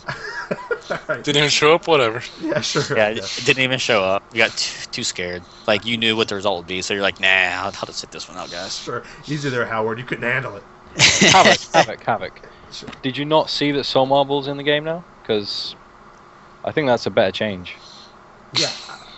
I'm not So sure. anyway, if In the Shadow now reads Sapphire Basic 2, target champion buries the top 3 cards of their deck, which I think is another good change. Not, Yeah, I mean, I don't know, it's okay. Like it's a buff, but I think she was fine before. Like she did good. She was still good before if you're running like the mill deck, So yeah, I think it's fine. It makes it mill a little bit stronger. I think they really want mill to be a thing for whatever reason. whatever God Well, forbid. it's okay. So in limited, like draft formats, this champion is so much better. Oh, I agree. Sure. You know, you could actually now really mill someone out with the charge power as well as like the Fate Rack or something like that, or even like one Chronic Madness if you happen to get one in draft, or just things like that. And even in like constructed decks, this change is pretty sweet. So No, I agree. Like, it's fine. So moving on to gyms. This is my favorite patch note out of all the patch notes. I actually laughed so hard when I read this in the gyms. But the first patch note says, "Do not use Prime Blood Orb of Brutality." Now reads, "Blood Threshold. When this troop enters play, target opposing champion reveals a number of cards from their hand equal to the troop's attack. You choose one of them, and they discard that card." I just think it's hilarious that it says "Do not use" on it. It's like, this is really neat. Do not use it. It will blow everything up. Like, please don't check it out. What do you think about this, Jim? I know you think a discard deck's a thing. What do you...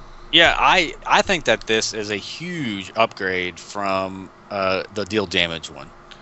So like this makes Warlock and Inquisitor even better, and in my opinion, like it's like a different kind of card now, but I think it's much more powerful. No, I think it's funny that they... okay, I'm not gonna say I think it's funny. I think it's good they got rid of the deal damage when it comes into play, Jim. Right? They actually got rid of it, right? Like, it's no longer in the game. Like, they replaced it with this. I think that's fine, because I think that gym was, like, very easily could be, like, overpower. Like, we talked about with, like, Wild Root Dancer and other things. So, like, yeah, sure, that's fine. This seems really neat, and I think it's going to be fun to use, especially with Inquisitor, and Tad is weird as shit. So, moving on. Well, actually, before we move on, Sean, Neo, anything to say about this gym? Yeah, I think it's a decent gem too. I mean, the only deck that removing the damage gem really affects is the wild blood thing people started building. But I mean, on the whole, this is a way better gem for blood than the previous one. It stops your earlier life siphons, but it's doing what blood should be doing, and that's choosing and discarding a card. They needed that effect, I think. And I'll say, not only are you getting them to discard a card, you're actually getting like information on their hand. You're seeing at least 2 more cards if you're using Inquisitor. Like, you're seeing cards in their hand, so you know what they're going to have in their hand. Sure. So, like, information is very key in a game like this. No, very good point by Sean. Definitely, I think, is overlooked a lot of the times how important it is to see your opponent's hand and play around what you see there. Next card, next gem, Prime Ruby of Insanity now reads, "Ruby, when this troop deals..." Or Intensity, but same thing. What did I say? Not Intensity. Soul Marble? I said Soul Marble, is all I said? Did I not say Intensity? Face Slayer Pony? You said Insanity, but oh, did I say Insanity? Doesn't Awesome. matter. Sure, my bad. Sure, Intensity now reads, "Ruby, when this troop deals damage to an opposing champion, each champion discards their hand and draws 3 cards." This took place of the one that, when it comes to play, it deals its attack to random creature, right? No, I think that this took the place of the gain temporary resources. Yeah, the one no one cared about. Oh, Yeah. sure. Okay, then this is A really great bad because one. Who cares about it? Okay. And Like I think that this is actually not terrible. It's still TBD, but it's much better than the gain temporary resources one. okay. Yeah, I mean, anything could be better than that, so I agree. You're not wrong. Okay, so the next one, Prime Blood Orb of Cruelty, now reads, "Blood. When this troop deals damage to an opposing champion, you may put target troop from your graveyard into your hand." Yeah. And this did this take the place of one, or did they just like reword it? I think they added this one, right? This is a new... Oh, okay. They just haven't. Okay. Gotcha. Yeah, it's okay, but why would you Yeah, play that over the other one? Yeah. And that's kind of the problem with a lot of these gyms. I know we talked about it when we had the show about the gyms, is a lot of these gyms are just like, yeah, it's neat, but it's fucking not as good as this one, so why would you ever play it? And you wouldn't, and that's the problem. Yeah. And they need to make these gyms a little bit more... They need to do a better job of balancing them. So like for example, like for Blood, one of the major ones is making them discard a card, which is really good. So you have to make the other major one do something completely different, but also cool.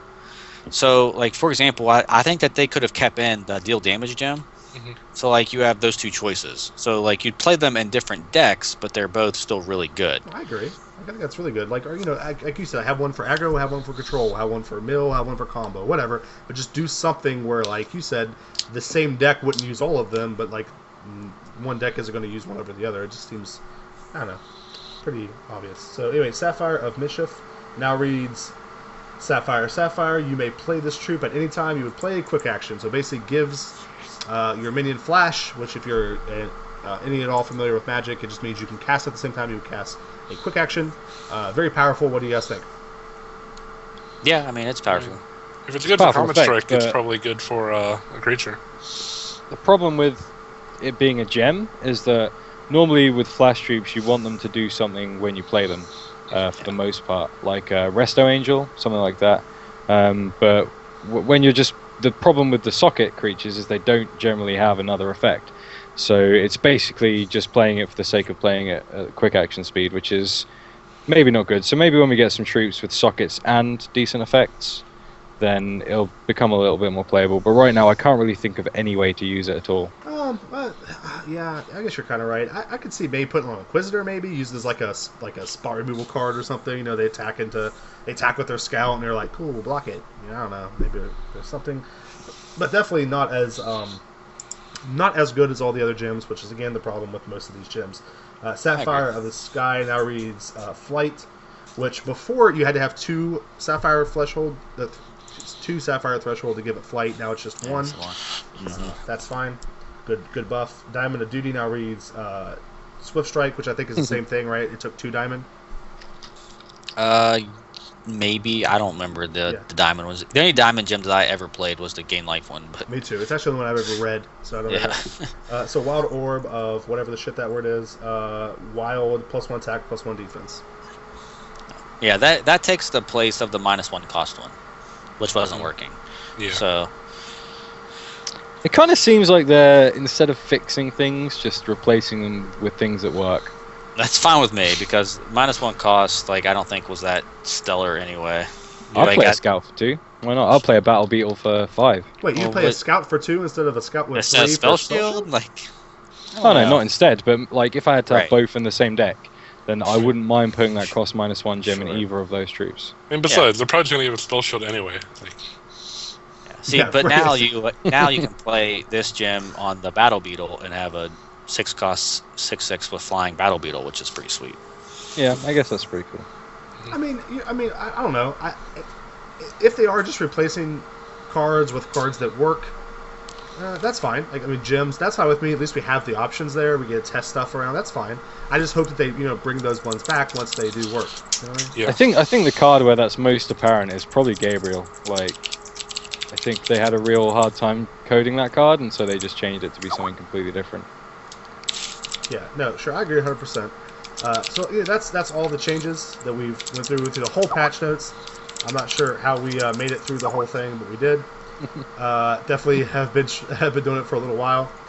So I think we're gonna get ready to get off here, guys. But before we do remember that we are almost at the end of the show, so now is the time to ask questions. We will answer them as we see them.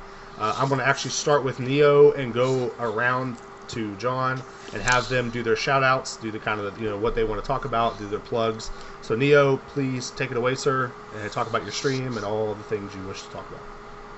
I don't wish to talk about anything except Soul Marvel, but I'll give it a go. Yeah, I mean, my stream's usually like way earlier than this, like sort of like 16 hours ago earlier. I stream during the day my time, and you can find it. There's the stream thing right now. Let's hope it works. You can find it here. There you go. It's like the second one from the bottom. But yeah, I mean, thanks for having me on, guys, and thank you all for watching. Yeah, see, we rank that by how cool you are. So as From you the can bottom up, right? Yeah. So Neo's not really that Sure, cool. that's how Sean made it on. So yeah, guys, in case you're not aware, Neo is a great streamer, good guy. He helped me out a lot on the finals for the streaming for the finals of the Hex Streamers tournament. Good guy. Please go check him out. Like I said, he said his link is on the chat, so please go follow him, check him out. Great guy, terrific man. Next is Sean. Man. Terrific man. I'm glad you picked that up. Sean, below me, why don't you say a little bit about yourself? Well, I think I'm actually starting to stream more now. Like, I'm joining up with the new December streamers tournament, Awesome. and so I'm starting to stream a bit more. Mostly probably on weekends, on like Thursday and Friday. But yeah, hopefully I should be getting that up and running. Hopefully this weekend I should be streaming a bit more. Awesome. So yeah, once again, go check out Sean. His stream is on the side as well. It's under, actually it just says Sean. Good. So it's actually just Distordia. Go check him out. Once again, wonderful streamer. The last person I have over here to my right is Mr. John T. Tata. If you're not aware how to say it, it is Tata. Tata. And like tartar sauce. Tartar? John, why don't you introduce yourself a little bit or whatever? Do your plugs. Talk about the website, the guild, that kind of thing. Yeah, so if you guys haven't seen the website yet, which by now I hope you have, but it's HexTCGPro.com. There's pretty much daily articles on there, daily updates, at least 3 to 4 times a day anyway. So that's pretty awesome. I stream fairly often, at least lately. And then, hope you guys check me out and, follow all that. I'm actually doing a giveaway once I get to 200 followers. And I think I'm at like 196 or something now. So if you haven't followed me yet, please do it. And I will do a giveaway next time I stream for something pretty awesome. But, check out these guys' streams. People who aren't listed there that are also fun to watch. I like watching Crone. He's fun to watch. That's Crone NL, I think is his stream name. A few other people. There's this guy, I think his name's Havoc. Like his stream's like okay. I guess seems really bad. But yeah, I mean, if you guys want some streams to watch, just look at the streamers from the last streamers tournament. So listen, I want to say something real quick about the new art of Soul Marvel, and I feel like it's the same guy who did the Relentless Corruption. Like, I feel like he was just like, "Hey guys, can I have a job here, Relentless Corruption?" They're like, "Oh shit, do all of them, just like redo all the art of all the cards, please." Like, because this thing looks awesome. The Soul Marvel art looks really cool. It's a terrible card, really bad, unplayable. Only noobs would play it, but the art is really cool. You need to die in a fire. That's kind of nice, like really. If you think about it. So, John, why don't you talk a little bit about the guild recruition? I know you guys were talking about that a little bit as well. The guild recruit stuff? Yeah. Mm-hmm. I mean, I haven't really been recruiting anybody, but if you want to join the guild, it's a pretty open guild. So I sent out a monthly newsletter. I sent one out for last month. I'll send one out for next month here in a few weeks that talks about the guild, what our goals are, what we're doing for that month, et cetera, et cetera. We'll probably start doing some, guild events, start organizing some anyway. I don't think guild stuff is going in until beta, which is probably going to be early next year, like January or February. So once that happens, we can really get in full steam, guild stuff. But as of right now, the only thing that a guild gets you is just maybe a little bit of recognition or some, talk to a community. We have a team speak and all that. So hey guys, yeah, check them out. Also, don't forget to go by HexTCGPro.com and check out all the awesome articles written by Tada. The Crawley, he has some really good articles there as well. Crawley. Crawley does a very good job. The Crawley. The Crawley. So yeah, check him out. Very good job. I also want to congratulate Mr. Tada for the awesome. So that's not how you say my name. He's just doing it. Anyway, real quick, that's actually how you say it. And just want to congratulate him on his win at the first ever Streamers Tournament. Really excited to watch him and again. Play. Congratulate him again. Yeah, I'm going to congratulate him again. I think that Tata requires... Tata? Look, I think the prize for winning the next Streamers Tournament is getting to play No, that's Shaggy's PC. Again on the stream in January, which will be pretty cool. So me and Corey can make it kind of like a monthly thing to keep playing each other. Yeah, it'd be really cool. It'd be really neat. All right, guys. Well, I don't really see any questions on the chat. Does anybody have anything else to say before we get out of here? Okay, awesome. Well, guys, thank you guys all so much for being here. I really appreciate it. It always means a lot. Neo, thank you once again for stepping in, sir. You are the best. Sean, John, Mr. Tata, thank you very much. You guys are the best. And we will see you. Are we going to actually? That reminds me. Are we going to have a cast next week or no for Thanksgiving? Okay, no. So here in the States, we celebrate something called Thanksgiving. So that's next Thursday, and so we won't be having a show. And then the week after that, we'll start broadcasting from the other Twitch channel, which is Twitch TV /HexTCGPro. So I will make plenty of announcements about that. Shaggy will likely not be here. So if you guys have anything to say to Shaggy, Yes. say it to him now, because this is very likely his last show for at least quite a while. Yeah, Or forever hold your peace. This will be my last show, almost assuredly. So We will have him on from a guest from time to time, but I'm going to be taking over hosting duties for the show, and I'll try to bring on some more, special guests and. Definitely, guys. I love you too. Thank you so much for the kind words. Who's Shaggy? Some fucking awesome guy, dude. This is amazing, wonderful person. Will it move to your page? It will move to the HexTCGPro Twitch stream page, which Tata will have all the info linked to it. So please. But we'll still have him on as a guest and stuff every once in a while if he so wants to join us. Sure. There goes all his personality for sure. I'm hey, really sorry that's about unfair. We have personalities. They're just very terrible. Yeah, True.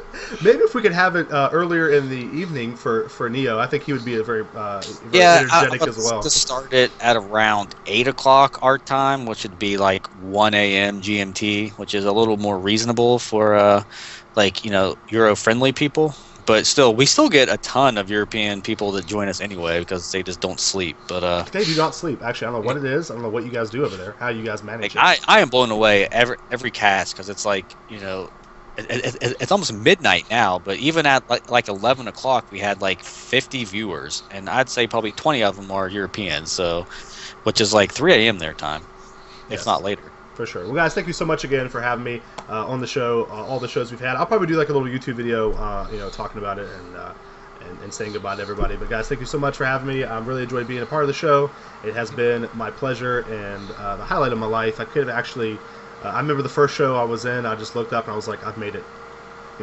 My life is complete. And I cried for 3 days, and it was just a glorious time. So I appreciate it so much, guys. Thank you so much for having me. But Sean, Mr. Tata, and Neo, thank you guys so much for being a part of this show today. It has been a wonderful show and a wonderful last show to be a part of. So, guys, thank you so much for having me. You were awesome, Shaggy. Thank you so much, Fitzel. I really, really appreciate that, man. It really does. I thought you were just saying that to yourself for a second. Like, you are awesome, Shaggy. Yeah, I just go into the third person. But thank you so much, Fitzel. I really appreciate it, man. I couldn't have done any of this stuff if it wasn't for you guys. You guys have all been amazing people, and I'm looking forward so much to this community. I think that we have such awesome people other than Sean. So it's great. Yeah, fuck you too. He's doing bored. Are you still going to stream your own stuff? Yeah, somewhat. I really can't talk too much about it, unfortunately. But I have a feeling you guys will find out something about that around the December 2nd time frame.